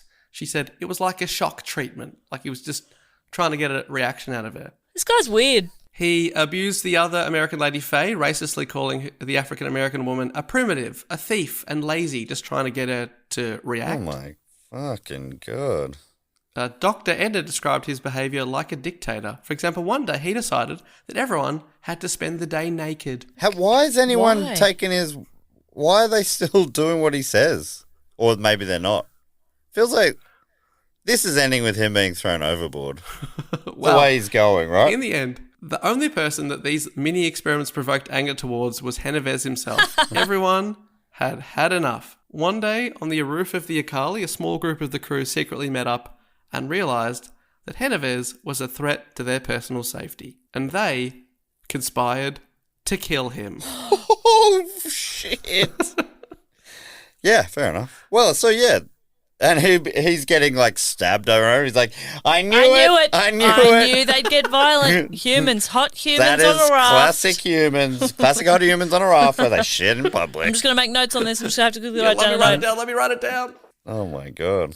They started saying, could one of them, possibly Asuka, the Japanese cameraman, confront Genovese during rough weather and, quote-unquote, an accident could befall their tormentor who may fall overboard mysteriously. But it's a raft that's not moving super fast. But he struggled with scuba gear. Yeah, true. So probably without it, be worse. He's not going to last long. But also, I'm like, as the Japanese cameraman, is there a way that we can do it so that I'm not the only one committing the murder? Well, how about this for a plan, Matt? Faye, the American, thought that they could steal some drugs from Dr. Edna and give Genovese an injection that could stop his heart. But she wanted everyone involved to do it together so they could all... Yes. Her plan was to lay their hands on top of the syringe Poirot it. and all plunge it in together at the same time so they're all guilty. Yes, Agatha Christie. Yep. Good stuff. Is that what Agnes was short for? Agatha Christie? Who's Agnes? Is there not an Agnes? Edna? Oh, Edna. Who's There's no Agnes? Agnes. Agnes and Edna is the same name in my Agreed. head. Yeah, I actually agree with him on that one. Okay. All right. Who's Agnes? See, like, you've gone too far when even Dave's just like, what the fuck are you talking about? I think it's Principal Skinner's mum and wife or something, right? That's why I'm confusing him, maybe. That's Edna Kay. Edna, yep. So Santiago didn't know any of this, but in a way his provocations for violence were working, but just not against each other, just against him, which is so funny. So good. And deserved. In the end, they decided not to act and no violence was committed against him.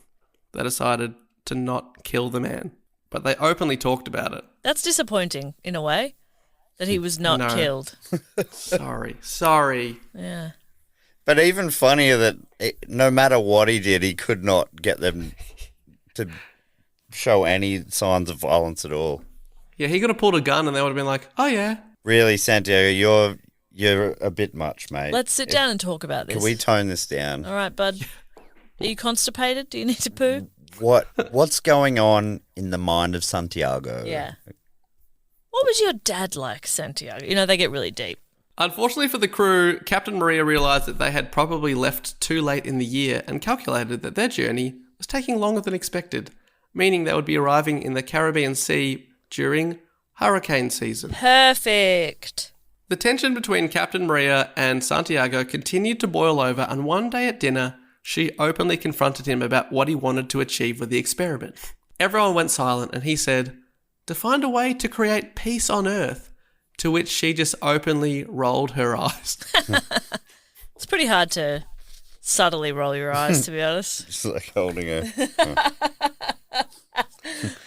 That's funny. It's so funny they're still meeting for dinner, but I guess it's such a small place that if you want to eat, you can't get away. You can't get away. Anyway, I guess I'll see this psycho at dinner again. Yeah. But you'd be seeing him almost non-stop because he would always be in eye shot. He's always there. Are they like... is there like shade on this boat, or are they just getting sunburnt as well? That's all I'm thinking about. I'm seasick and I'm burnt to a crisp. By day 2, I'm dead. I don't think they're getting much shade, no. I would have vomited my guts out. I'd have no more guts. Geez, so you'd feel pretty good then. You don't get rid of the guts. Yeah, who needs them? Once you get rid of your guts, I don't think you can get sick in your guts anymore. True, you can't drop your guts either. You can't drop your guts. No guts to drop. I would just be farting up a storm on this raft and blaming other people. That's how I'd get the violence started. Well, there's nowhere for out in the sea air. I don't think it'd linger long. Dave's very good. Oh yeah, but I'd do it in the cabin, and I'd say, "Oh, Jose Maria farted. How do you feel about that? Maybe you should take some action." You are diabolical, Dave. You should be a psychologist, Dave. So, Captain Maria was right, because when they made it to the Caribbean, they were warned that they were veering into the path of Tropical Storm Brenda, which was expected to become a hurricane. The crew were scared upon hearing the news, but Genovese quietly confessed in his diary that he was excited because some real tension might be about to finally kick off. Fuck's sake. He wrote, "A dangerous hurricane might be exactly what we need to let the experiment evolve." He genuinely wishes for death. For everybody. Like, he's insane. They all they work together to avoid catastrophe. They actually find a cure for hurricanes. And he's disappointed. He's like, we're not achieving anything. We haven't had a hurricane since. Well, Maria, the captain of the raft, said that they needed to stop the expedition and take shelter from the hurricane in a nearby Caribbean island. But feeling that coming into contact with civilization would contaminate the experiment, Santiago refused. He said, "For the sake of science, we must continue, no matter what." Yeah, because it's really important to him that there's no interference with this. It's pure. It has to be pure. We set up the experiment and we just let it run its course. Yes. Yes. You know, we can't stop and introduce new people in a new setting.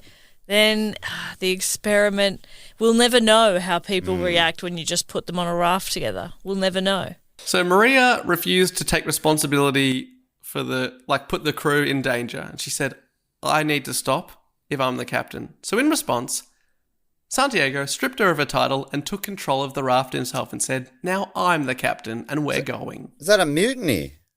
Is that what that is? Yeah, he mutinied. Oh my God. They're going to mutiny back, surely. Yep. But also, he doesn't know what he's... Oh, no, he does have boating experience, unfortunately. I was going to be like, if I was Maria, I'd just be like, okay, yep, no worries. And then I'd just be steering for that little island anyway. Right. Yeah, because, she has a lot more experience than him, that's for sure. Yeah. As the weather worsened, he, of course, ordered they take care of all of the essentials by wrapping up the film and his notes in plastic so they didn't get destroyed. That's all he cares about. The essentials, the food is just falling into the sea. Yeah, that's right. He's losing crew members. Where are my notes? Who's got my notes? Who's got my notes? Who's got my graphs? The integrity of this scientific experiment is on the line here. People are just drowning around him. Where are the notes? So they all bunkered down inside the cabin, staring at each other in silence, just hoping that they weren't about to drown. Thankfully, they made it through the storm, and fortunately they were only brushed by the hurricane and didn't feel its full force. Meanwhile, Maria was very upset and felt that she'd had a mutiny against her. She was honestly seething. Oh, now we're getting somewhere. This is science. Yeah, finally. Then one morning, when everyone was asleep, the person on deck on lookout ran into the cabin and screamed, "There's a ship coming down on us!" And everyone ran to the deck, and a massive shipping freighter was dangerously close to the raft and heading straight for them. And without a motor, They were absolutely sitting ducks. Faye jumped on the radio and tried to contact them, but there was no response. She was just paging them over and over and over again. And remember, Santiago said, in dangerous situations, people show their natural instincts? Well, he's the captain of the ship now, remember? And he absolutely panicked. You don't say. He was running around the deck. He had no idea what to do. This ship hasn't seen them. It's about to run into them. Can I guess what he does? Screaming. Does he abandon ship? Almost. He's so close to doing that. Meanwhile, Maria, who had the captaincy stripped from her, was very calm and started giving everyone orders. They sounded the raft's horn, they lit flares, they were waving the flares back and forth, and at the last second, the huge ship saw them and changed course, avoiding what would have been, for them, a fatal collision. Wow. After this incident, Maria resumed the captaincy, and Genovese retreated to his bunk, where he remained basically for the rest of the journey. He sulked the rest of the time. Man, this guy So sucks. again, he wants to know what people will do in dangerous situations, and what they did was worked together and stayed calm and did really. That's a result. You've got a result for your experiment. Like a really interesting result. Yes. This is surprising stuff. He can't see it in front of him, but he has this really interesting story, this really interesting study, like like you're saying, and he just can't see that because it's not what he wanted it to be. And if he wants people to panic, he shouldn't have recruited highly skilled people. Yeah. Like, you've got a really good captain on board, so yeah, she thought of other things to do to alert them and to gain attention.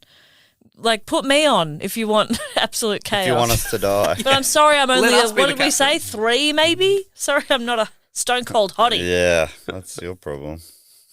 Like, it's starting to feel like it's the Joe Blow show or whatever, where everyone was actually a paid actor apart from him, and the experiment was really on him. Yeah. He thought he was observing them, but it's really, hey, we're watching you, dude. Yeah. And you're not doing well. You're not doing great, if we're being honest. He was super embarrassed about sort of panicking, and he wrote in his diary after sort of slunking back to his cabin, "The only one who has shown any kind of aggression is me, a man trying to control everyone else, including himself." That's the first bit of self-awareness he's ever shown. Yes. He also claims that at this moment he cried for the first time since he was a child. What? Honestly, it sounds like he had a full-on breakdown from this point on because he lost heaps of weight. He became unkempt and eventually got quite sick with a fever, and the doctor thought that he might have appendicitis, although some of the other crew thought that he was faking his illness and just sulking. And he lost track of the days, stopped giving out questionnaires, and basically, from his perspective, the experiment was over. Wow. What a loser.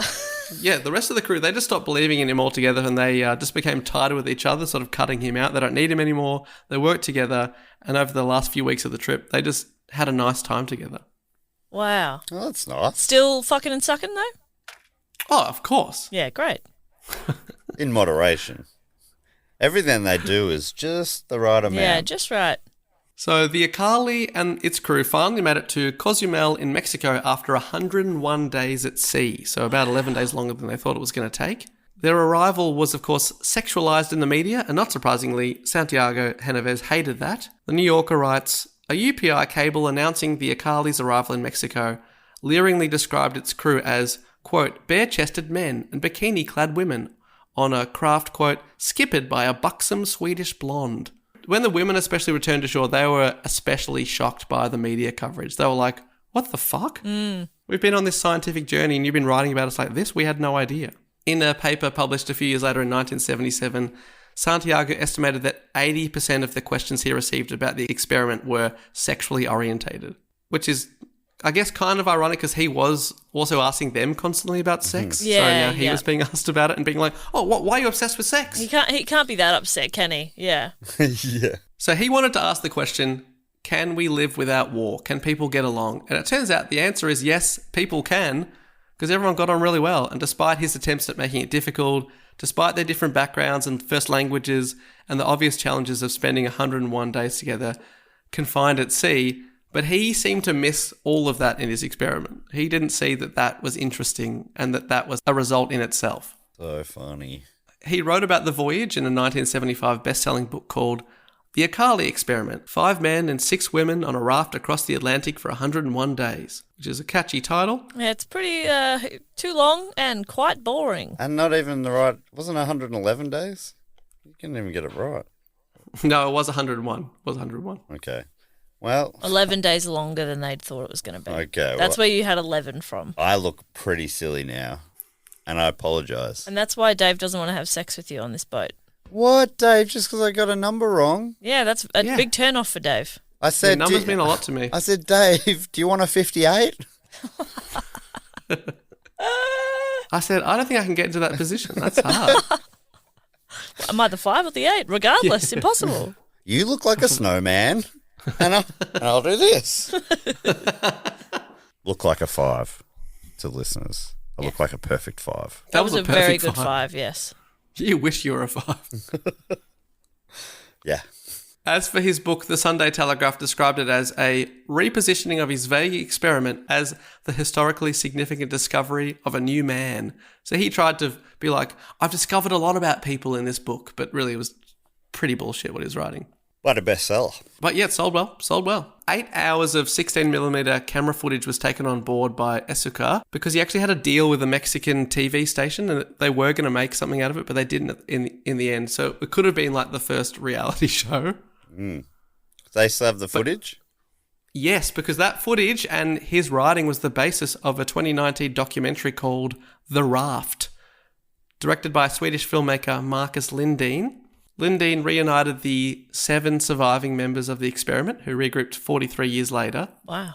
Sadly, Genovese himself was no longer around to be interviewed. I'll say more on him in a second. But getting the crew together over 4 decades later was quite difficult as their names had been lost to history as Genovese had written about them using pseudonyms. But they were eventually tracked down. And for the doco, a full-size wooden replica of the raft was built so that the survivors could go on it again and reminisce and point to like, I used to sleep there. That's where the toilet was, and just sort of have memories come back to them. It would have taken a while to get that replica going. Or like 2-3 hours. Whack it together. Yeah, so it's sort of like a big flat thing, and then bit of effort there for small room in the middle. For a doco, yeah.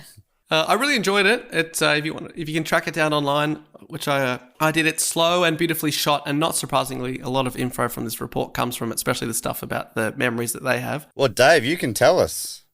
How hot were they? Still absolutely smoking 43 years later. Oh my God. No surprise there. No surprises. No surprise there. Especially those 2 sexy 23-year-olds.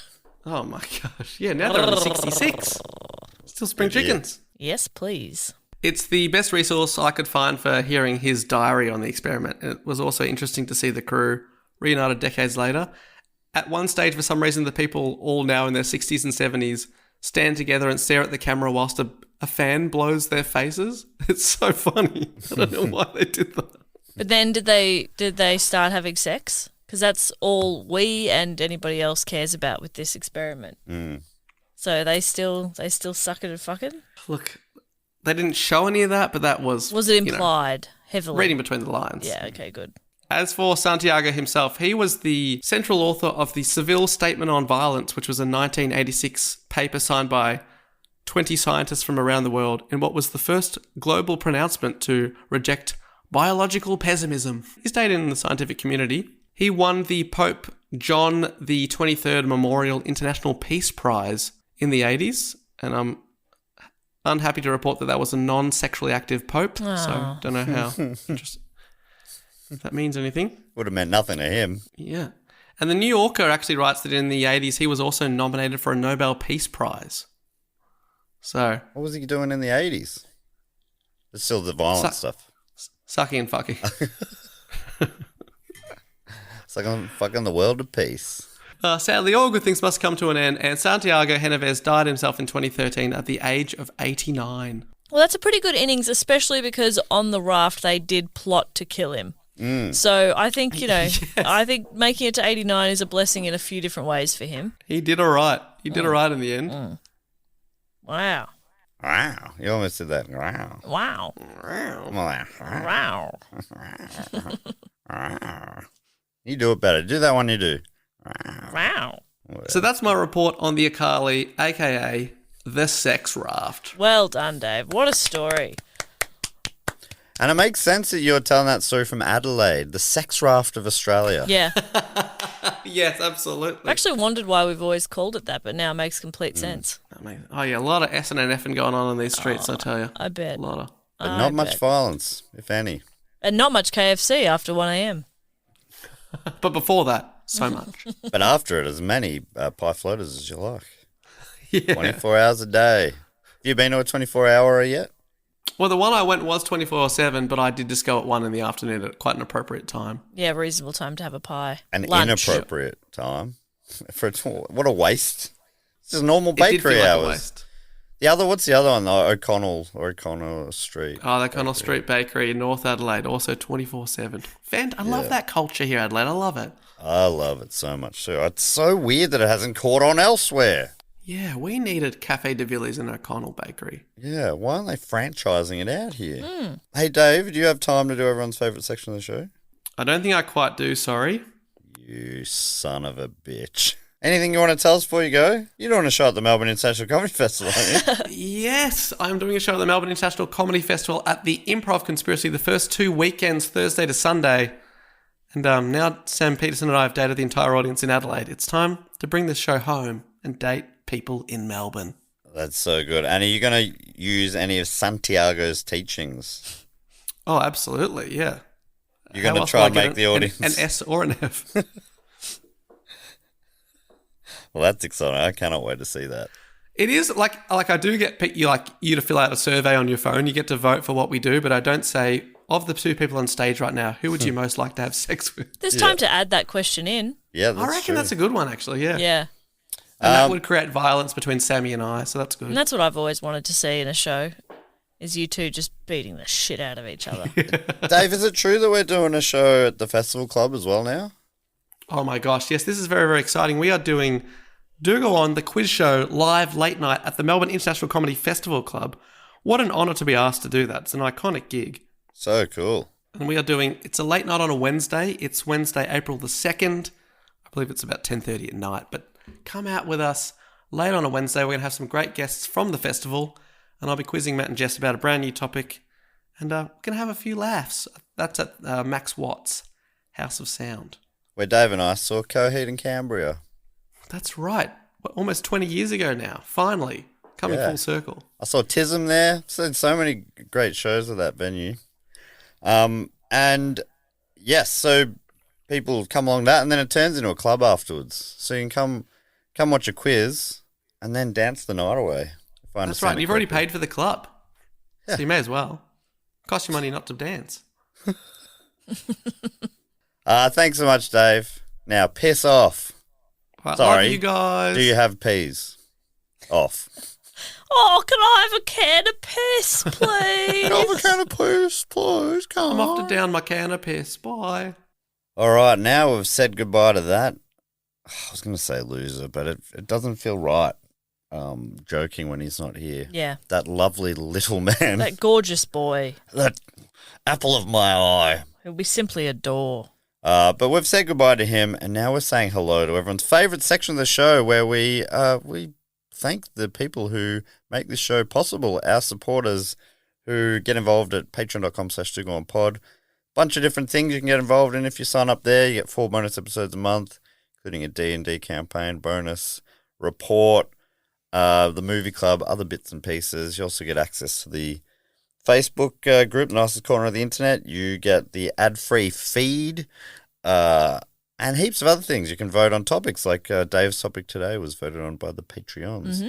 Patreon.com/2goonpod. Another thing we do is a section of the show called the Fact, Quote or Question section, which actually has a jingle. Go something like this. Fact, quote or question. Dong. He always remembers the dong. She always remembers the song. And in this section, people on the Sydney Scheinberg level or above get to give us a fact, a quote, or a question, or a brag or a suggestion, or really whatever they like. They also get to give themselves a title. I normally read 1, 2, 3, something like that out. Let's see how we go today. First one comes from Siraj. And Siraj has given himself the title of Junior Intern at Totally Legit and Fully Approved Imports and Exports.com. Oh, great. And Siraj is asking a question, writing, any recs for Melbourne International Comedy Festival. Oof. Obviously, we will all go see everyone that's ever been on any Do Go On Universe show. Yeah, Dave's doing his show, like you're saying. Dave Dotes the audience. I'm doing my show, Bad Boy at Spleen. So I think he's doing the first half. I'm doing the second half. We're tagging in, and we're doing that show at the Hi-Fi, the Max Watts. Mm-hmm. But anyway, as we always ask the question askers to answer their own questions, Siraj has done that while Jess is thinking of any tips she's got. Siraj's are Furioso, Man Looking for Trouble. Gary Starr, Classic Penguins. Two Hearts, Don't Stop Throbbing. Mel and Sam, No Hat, No Play. The Cabaret. Oh, that's good. These are all great names, if real. Two Hearts are really great. Don't Stop Throbbing is such a fun name. That's very good. And I think Furioso, what festival was it? Maybe it was Comedy Festival last year. Am I thinking of the right one? I don't know. Heard a lot of good buzz, I think. And I think Siraj sees a lot of comedy. Yeah. So I think obviously everyone's taste in comedy is different. But Siraj's is correct. But he is correct. So you can take his advice. But also when you watch a lot of comedy, you end up probably starting to like weirder stuff. Yeah, I always love to watch Hot Department for that. They're sketch comedy and they're very funny. Any other tips from you, Papa? Cameron James obviously is coming to do his show. Is Michelle doing a show? No, she's not doing a show this year. Witcher, Big Wet is. I'm excited for Zach and Alexi's show. Oh, yeah. Which I think will be really great. Directed by Michelle Brazier, but she's not doing the festival this year. Broden Kelly, I saw a trial of his show this week and it was really fun. Just doing a solo show, so. Seren Jayamana's doing a show. There's a world where my head ought to be. Very good stuff. Jordan Barr. Love Jordan Barr. There's lots of good ones. So many good shows. But yeah. So the main one is to see me. Yep, obviously. Bad Boy, that's the big one. Yes. Was that on Siraj's list or? I think it was implied. It was implied. Read between the lines. He said anyone who's ever been on a Do Go On Universe show. And I suppose that technically includes me, yeah. Technically. If we're really splitting hairs. And we are. We will be, yes. If it helps me. Thank you, Siraj. Next one comes from Lum, aka Chancellor of Admiration and Adoration. And this might be the first time we've had this. It's a butter up / brag. Oh. And Lum writes, Hello, Matt, Jess and Dave. I've been listening to the pod for a while now, and while I'm halfway through my third time running the gauntlet of the free pods, I've finally become able to contribute and get involved in everyone's favourite section of the show. I wanted to use my first fact quarter question to let you all know how much I love the pod, how much I'm looking forward to being involved in the Patreon, and how excited I am to finally be able to back you guys for how much you've given me and to the wider podcasting world. Obs. I'm a diehard DIY guy and admire the shit out of how you guys have built a community out of a love for facts, silliness, and laughs, all on your own dime, time, and passion. That's the buttering up bit, I reckon. I also have a tiny little itty-bitty brag to tack onto the end here about my wonderful, intelligent, talented, and hard-working girlfriend. If you guys don't mind indulging me. Of course not. The brag is simple. In mid-Feb, she's releasing her first ever album. Her artist name is Losty, L-O-S-T-I-I, pronounced Lost-E. Her sound is dreamy, ethereal, Radiohead-inspired trip-hop with floaty female vocals. Well, that sounds good. Not setting a high expectation there. Bloody hell. She's been a working musician and a music teacher in tertiary ed for a long time, and I'm so proud of her for achieving this and for working so hard over the past 12 months to record, make posters, tote bags, press kits, etc. to make it happen. That's Losty. I'll have to look up the Losty album after this. She has an Instagram, Losty Music, at Losty Music. More details about album stuff and gigs. But totally understand if it's not an appropriate thing to share. It's okay if you leave this bit out.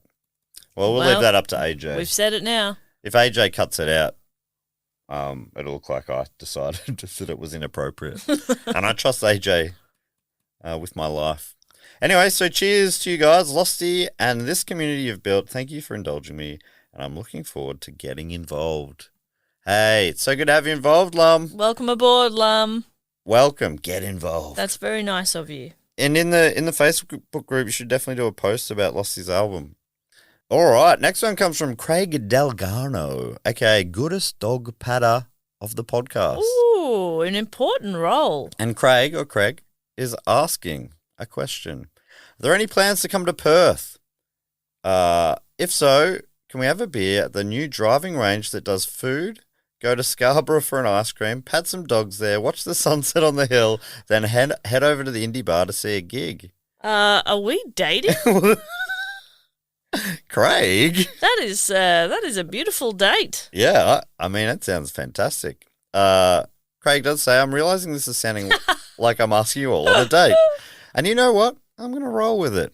Is it too soon to say I love you? Yes, Craig. I'm going to say it anyway. Craig. Love you three. Rock on. Craig, you're crazy. Diggsy. Cheers, Diggsy. We don't have plans to come to, and I've said this to people as I've been travelling around who've asked, we were planning a full Australian tour for the first half of this year, but a few things in life have gotten in the way, and it's been delayed, unfortunately. We were a ways down the path, booking venues in a bunch of different places. It will happen. We're going to do it. And Perth is, right up there on the list. Yeah, we haven't been for a long time. So unfortunately, there's no immediate plans, but it's an ongoing discussion that we're having. Yeah. Personally, I am coming to Perth. I'm coming for the Perth Comedy Festival, May 2nd and May 3rd at the Regal Theatre. Ooh. I didn't know that. That sounds too good for me. Fit for a king. The king of puns. Hang on. The king of sting. I'm the bad boy of comedy. You're not. You're very nice. Oh, yeah, that's what you would say, you bitch. Do you have any plans to come to Perth? No plans. But we will. We'll be there. Yeah. Brisbane, we also haven't been to Brisbane in so long. Yeah, it's been a long time. So we're definitely intending to get back to all these places. Yeah, and we will. But nothing in concrete yet, but you will be the first to know as soon as we know. Yes, the Patreon's always here first. Yeah. And the last one this week comes from, Murray Somerville, who I met, I believe, maybe it was for the first time. Met very briefly when I was in Brisbane last month. It was so lovely. I was minutes away from the show starting, and I was walking to the bar to try to order a burger quickly before going on. And so I had to be, I'm like, I'm so sorry, it's so nice to meet you, but I'm so hungry, and I'm about to do an hour on stage. I just need to quickly eat a burger. So I ended up being hopefully not too rude to you, Murray. But anyway, Murray. You were minutes from going on stage, and you thought, they'll have a burger just ready to go. No, I mean, I thought I was pushing my luck, but I did. I got to eat about half of one. Okay. Anyway, Murray's got the title of Head of Department of This Looked Better in My Head. And it's a fact. The fact is, I heard a fact recently that actually blew my mind. I used to think moths were just a bit dim, mindlessly flying towards lights like tiny, fuzzy idiots. But it turns out it's not stupidity, it's a tragic glitch in their navigation system. Moths naturally keep their backs to the brightest light, like the moon, to fly straight. But when artificial lights show up, their brains panic, making them keep their backs to the light and spiral in a desperate attempt to escape that never works. Oh my God. Poor little guys, they're not dumb, just victims of us humans switching our lights on. Oh, that is brutal. That is awful. That is a grim fact. Yeah, Dave's not here, but that is grim. Oh my God. No, I'm grim facts, aren't I? Dave's boring facts. Oh, yeah, you're grim. I apologise. You need to respect me more. I don't. I don't know why. I don't, and I won't. Please. You need to respect me more. No. Thank you. So that is a wild fact, though. Yeah. Murray, but yeah, so sad. I will be turning off the front light off as soon as possible. I normally turn it on all the time. Standing out there pointing at Moscow. Look at this Silly idiot. fools. Look at this stupid little moth. Thank you so much, Murray, Craig, Lum, and Siraj. The next thing we like to do is thank a few of our great Patreon supporters who are on the sign-out level or above. Jess, you normally come up with a game to play with each name based on the topic at hand. What about their job on the raft? Oh, yeah, great. We're making our own raft and we're assigning them jobs. Do you want to read the names or do the jobs? I want to read the names. Okay. I don't know why you did that to yourself, you idiot. I don't know. I thought you would go the other way, but that's all right. I'll help you. I'm really good at this. Yes, you are. So it's fine. So first up, from Croydon Park in New South Wales, welcome onto the boat, Dolly Parton stunt double. Well, I mean, that is a job. It's hard when the name is a job. Yeah. They've got to be Dolly Parton stunt double, right? Yeah, I guess so. Yep. Yeah, because, I mean, imagine if we made the next person Dolly Parton stunt double and you're like, well, that's silly. Yeah. Because that is something, I mean, I don't know if you've mentioned it, but you've already hired our captain, right? It's Dolly Parton. Yeah. So, yeah, of course we need a You're getting double. on a raft with any other captain other than Dolly Parton. And Dolly she was like, I'm really keen, but I don't do my own stunts anymore. We said, that's Dolly, that's absolutely fine. fair, Dolly. We'll make, We'll do what we can and we'll hire someone. Aye, captain, we said. Yeah. And so first up, our first role is Dolly Parton stunt double. And so welcome aboard. Next from Hutchinson in Kansas, I would like to welcome aboard Lucas. Dog sitter. Lucas is the dog sitter on board. Obviously, I've travelled with Goose. Yep. Because I'm one of those people who can never be away from my dog at all. And so Lucas is in charge of looking after Goose and any other crew dogs. Yeah. Because I think Humphrey will be there. Yeah. Dave's dog. So, yeah, while you're on deck Yep. steering the boat, which we'll have to do at times. Yeah. Goose, will need to be sat by Lucas. Exactly right. We've got a little pen. It's like a little doggy daycare. It's quite cute. Yeah.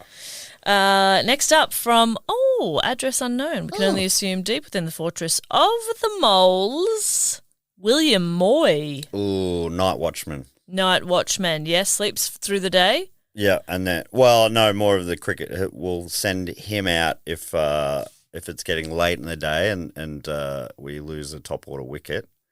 We'll send William in. Mm-hmm. That made complete sense to me, and I have no follow-up questions. For the cricket. The cricket we're playing on board. I think it was because the mole. I'm thinking but they can't see very well, right? Moles or at all, maybe. Night watchman's the perfect role for a mole. Perfect. Or is it? Yeah, I think used to playing in darkness. Yes, there is a logic there. There's something there. I think Kansas also linked me to Toto. The dog. I think that's how my brain got there. I like how your brain works. Do you want me to give you workings out? Or? Nah, just let me get lost in the mystery of it. I'll let the listeners at home they'll figure it out. They'll figure it out. It's pretty tenuous. It's all pretty clear links. Yeah, straightforward. It's the opposite of tenuous, but yeah. Next up from strenuous. Verwood in Dorset, it's Katie and Jacob Rowe. Dorset. Katie and Jacob Rowe. Okay, we got a couple here, brother and sister or a couple. Either way, they're two people. That's a couple. That's all right? true. That's true. all I'm saying. Katie and Jacob, okay? I'm just saying you're a couple of people. And you're also a couple of oil riggers. Yes. Yep. Every raft needs oil riggers. Mm-hmm. And we were very happy to score the Rows. They're the best in the biz. Yeah. Even I don't know how I made a connection there. So... but I'm sure the listeners will find it. They'll figure it out. Someone in the Facebook group they'll have a photo with red strings on a corkboard, figuring out the Charlie Day meme. Yes. Yeah. Next up it's Albany in Western Australia, isn't it? It's not Albany. I believe it's Albany. Albany in Western Australia. Kelly Ridley. Oh, Kelly Ridley, of course. The comical villain of the boat. Yes, every raft needs a villain, comical. And Kelly fills that role perfectly, actually. Yes. Really toes the line of whoa, evil, but also pretty funny. Pretty funny and also always explaining the plan so we can foil it. Yep. Very cartoonish and it's perfect. Thank you, Kelly. Western Supermare. That's where John Cleese is from. It's Alex W. Alex W. Alex W. is, the the sketch performer. I wonder if you can figure out how I made that connection. They do. Alex does a nightly improv show. Yeah, because again, we've also banned books or video games or phones or anything. So it was important to obviously, and a raft captained by Dolly Parton. There's going to be some entertainment, but we wanted some variety. So. Yeah. Dolly, on board a Dolly boat, you will work 9 to 5, but after hours, there is room for fun. Yes. And, Dave, being our version of Santiago, is insisting that Alex W. does the show nude. Yeah, and Alex, I just want you to know Matt and I are fighting Dave on that. Yeah, we think that's not okay. We don't think that's okay unless it's something you want to do. We're not prudes. If that's a part of your creative process, we support it. Yes. But you are certainly not going to be forced to do that, Alex. No. So don't worry, but try to avoid Dave if you can. Next up, from Campsie in New South Wales, Neva Tilley. Neva Tilley, the doctor of, a double doctor actually, Neva, medical doctor, but also doctor of ships. Ship doctor. So really actually super important player in the team, Neva Tilley. God, I hope nothing happens to Neva Tilley. No, all of our eggs are in Neva's basket. Should we get Neva an assistant or something?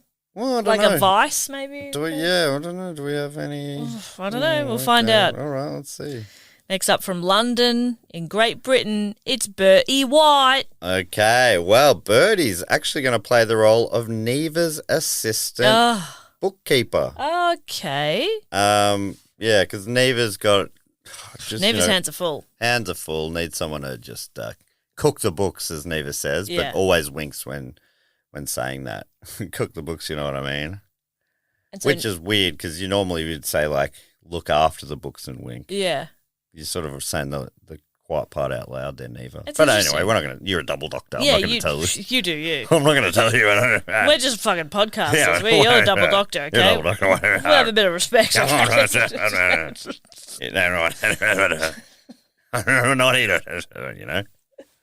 You're a double doctor. And finally, from Edinburgh, also in Great Britain, most beautiful city I've ever seen in my life, Katie Deck. Katie Deck is on board as the shipbuilder. So important to have one of these. Yeah. I mean, obviously the ship's been built, but it's not a good ship. And as we go, Katie, we start out with this shitty little raft. Yeah. But we get to the other end in, luxury. Yeah, it's like a palatial houseboat. Oh, and we've all got our own areas. Like, we've got really nice king-size rooms, en-suites, little balconies so we can watch the water. It's lovely. I don't think I did this on purpose, but I'm guessing deck played into that. Probably. Build the deck.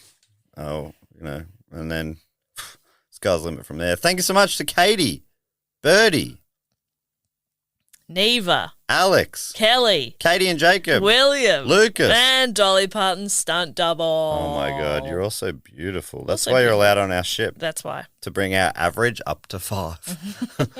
The last thing we need to do is welcome in a few. We got a triptych of triptych inductees this week, just the 3. Yep.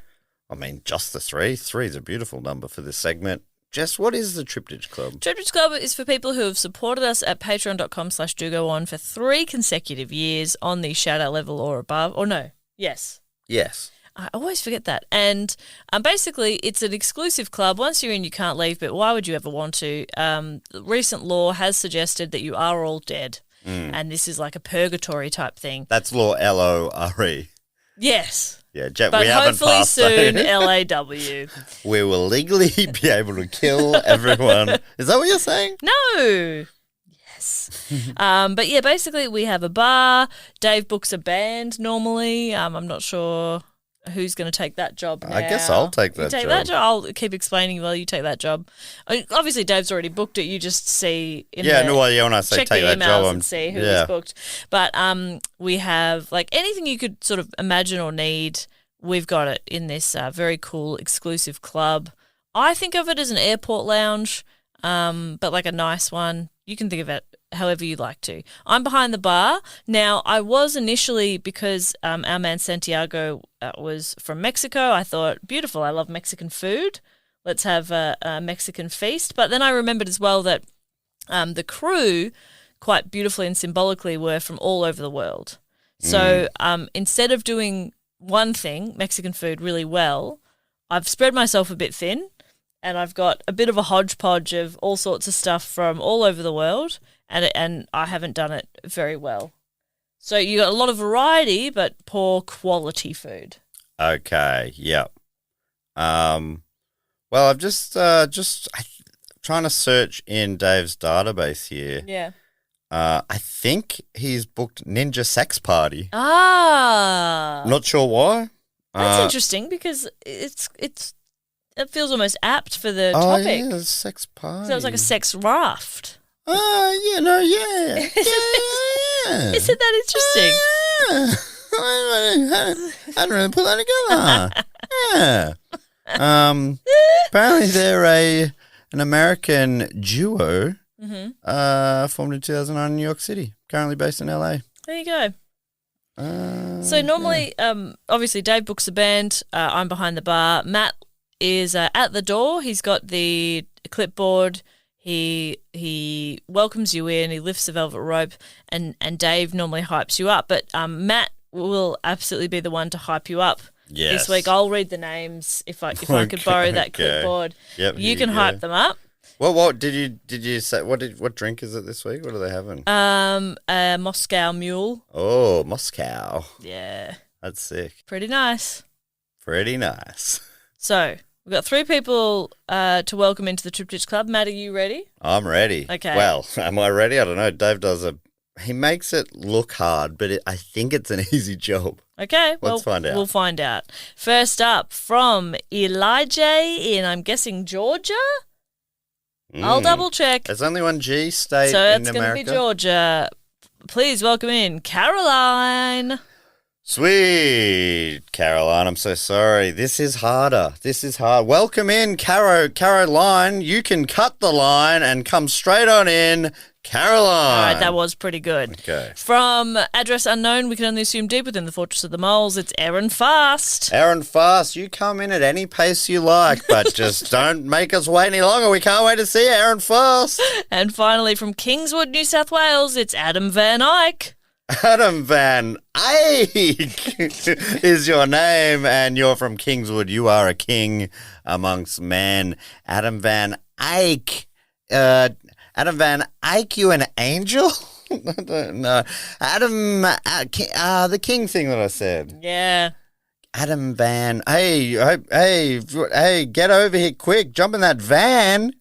Adam, jump in that van. Eyck, and come over here. Yeah, it's not that easy, is it? Did I make it seem too easy? Yeah, mate. Dave's gonna really struggle. I've really burst a balloon. Welcome in Adam, Aaron, and Caroline. Adam, do you have an uncle called Theo? If so, he might have been my science teacher. Whoa. I don't know how common Van Eyck is. Probably more common than that. But if you've got an Uncle Theo, let us know. Let us know. Please. And stick around for Ninja Sex Party, about to hit the stage. Grab a Moscow Mule. And an array of food from around the world that's not very good, and I apologise. But, hey, you got an array. Okay? Okay. So before you go, oh, it's not very good. Well, there's a lot of it. Yeah. The quality's not there. Well, the quantity is. The quantity is you will not be hungry. You could try a different bad food every meal for the rest of your life.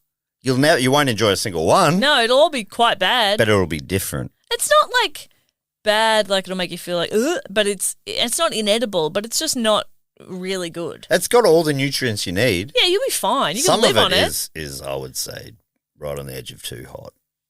Right on the edge. Right on the edge. But avoid soups and you should be fine. Yeah, avoid soups. The soups are probably the only ones that taste any good, but they are way too hot. But if anybody in the Triptych Club is a stove mechanic, oh my God, could you let us know? Please. Matt, you usually ask me if there's anything else we want to tell people. Oh, is there anything else we want to tell people before we go? Well, it's interesting you say that, Matt. Before we get out of here, thank you again to the people who suggested this topic. If you want to suggest a topic, you can do so. There's a link in our show notes. It's also on our website, which is dogoonpod.com, and you can find us at dogoonpod across social media or Do Go On Podcast on TikTok. Please find us there. If you listen to this and you're like, I wonder what they look like, boy, oh boy, are there so many ways to find out. Yeah, and it helps us. People, apparently the follow accounts on things like Instagram matter for certain opportunities. So if you want to help us out, give us a follow. Give us a follow. And just like everything you ever see us do. That's right. You don't have to How hard is it to do that? What's wrong with you? Oh my God, I was about to be really nice to them. I know, I was trying to be comically mean. No, I love it. There's never any pressure to support us on Patreon or anything like that. If you don't have the funds, that's A-okay. But there are lots of ways to support us. Like Matt says, follow us on social media, tell some friends about it. Like and subscribe to our stuff. Now, normally we like you. We like you. We do a lot for you. If anything, we love you. We like you a bit too much. Yeah. We're a bit full on. What are you doing later? Let's hang out. Let's go to a golf.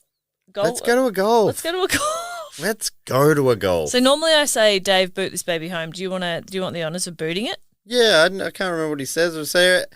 And we will say thank you so much for joining us here on Do Go On. We'll be back next week with another big topic. I think maybe Jess, I can't remember. But until then, as we always say, no, that's not here. Yeah. Oh, as we always say. No, just say goodbye. No, that's the Patreon episodes, isn't it?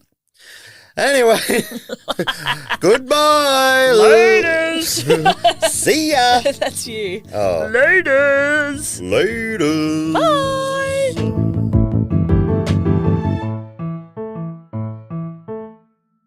This podcast is brought to you by Squarespace, the all-in-one website platform to help you stand out and succeed online. Whether it's your first ever website or your business is expanding, Squarespace makes it easy to create a beautiful website and engage with your audience. Well said. Squarespace makes it really easy to sell access to content on your website, like online courses or blogs, videos, even memberships. And you get to set the price and choose whether to charge a one-time fee or a subscription. So if I set my fee for $1 million and I've made one sale, that's $1 million for me. That's correct, Dave. That is very basic maths. Well said. Squarespace makes it easy to connect your social and multimedia accounts to your website in a few clicks.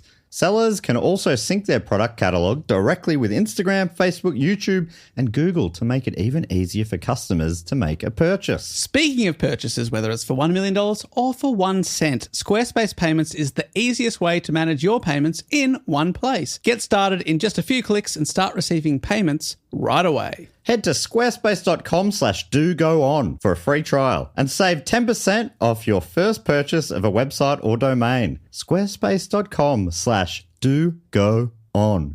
Well said. Hey, folks, it's Marc Maron from WTF. Look, I've known Bill Burr for decades. In fact, I just had him on my show, but now you can watch him in his natural environment on the stand-up stage. Bill is coming to Hulu on March 14th with his hilarious stand-up special, Bill Burr, Drop Dead Years. Get Bill's provocative and unfiltered point of view on everything from marriage and parenthood to dating advice and, yes, dropping dead. See the new hilarious stand-up special, Bill Burr, Drop Dead Years, streaming on Hulu March 14th. Don't forget to sign up to our tour mailing list so we know where in the world you are and we can come and tell you when we're coming there. Wherever we go, we always hear 6 months later, oh, you should come to Manchester. We were just in Manchester. We were just there, but this way you'll never miss out. And don't forget to sign up, go to our Instagram, click our link tree. Very, very easy. It means we know to come to you, and you'll also know that we're coming to you. Yeah, we'll come to you, you come to us. Very good. And we give you a spam-free guarantee.